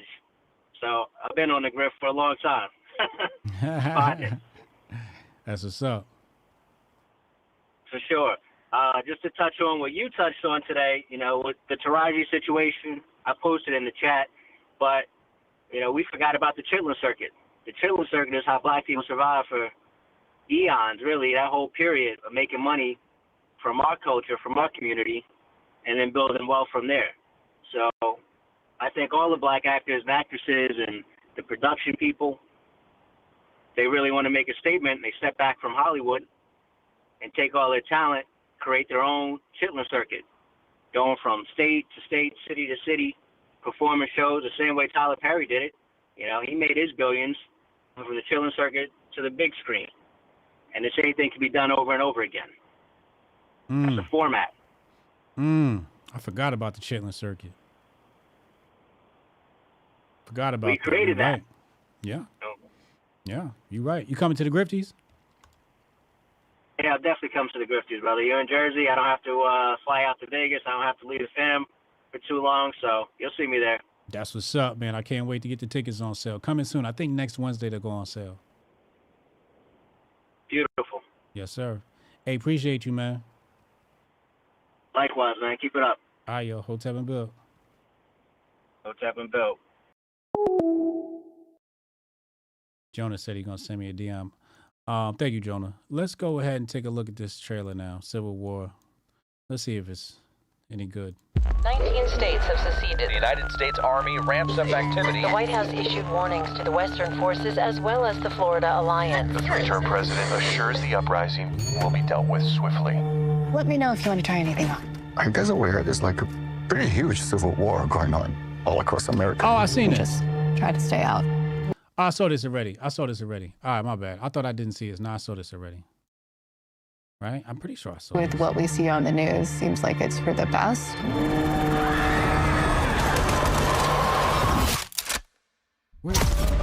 Citizens of America, the so-called Western forces of Texas and California.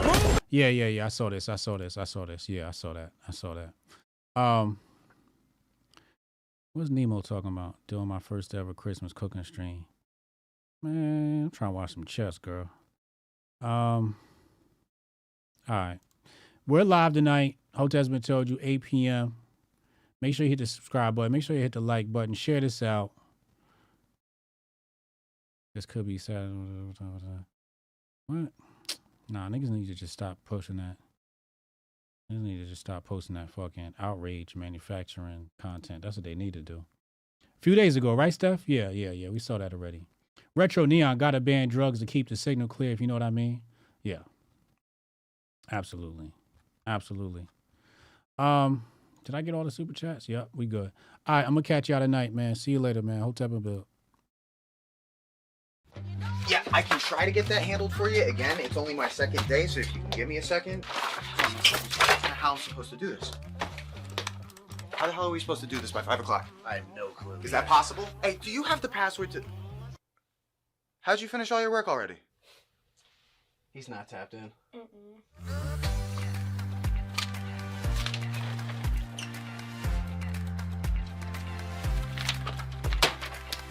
How'd you get that done so quick?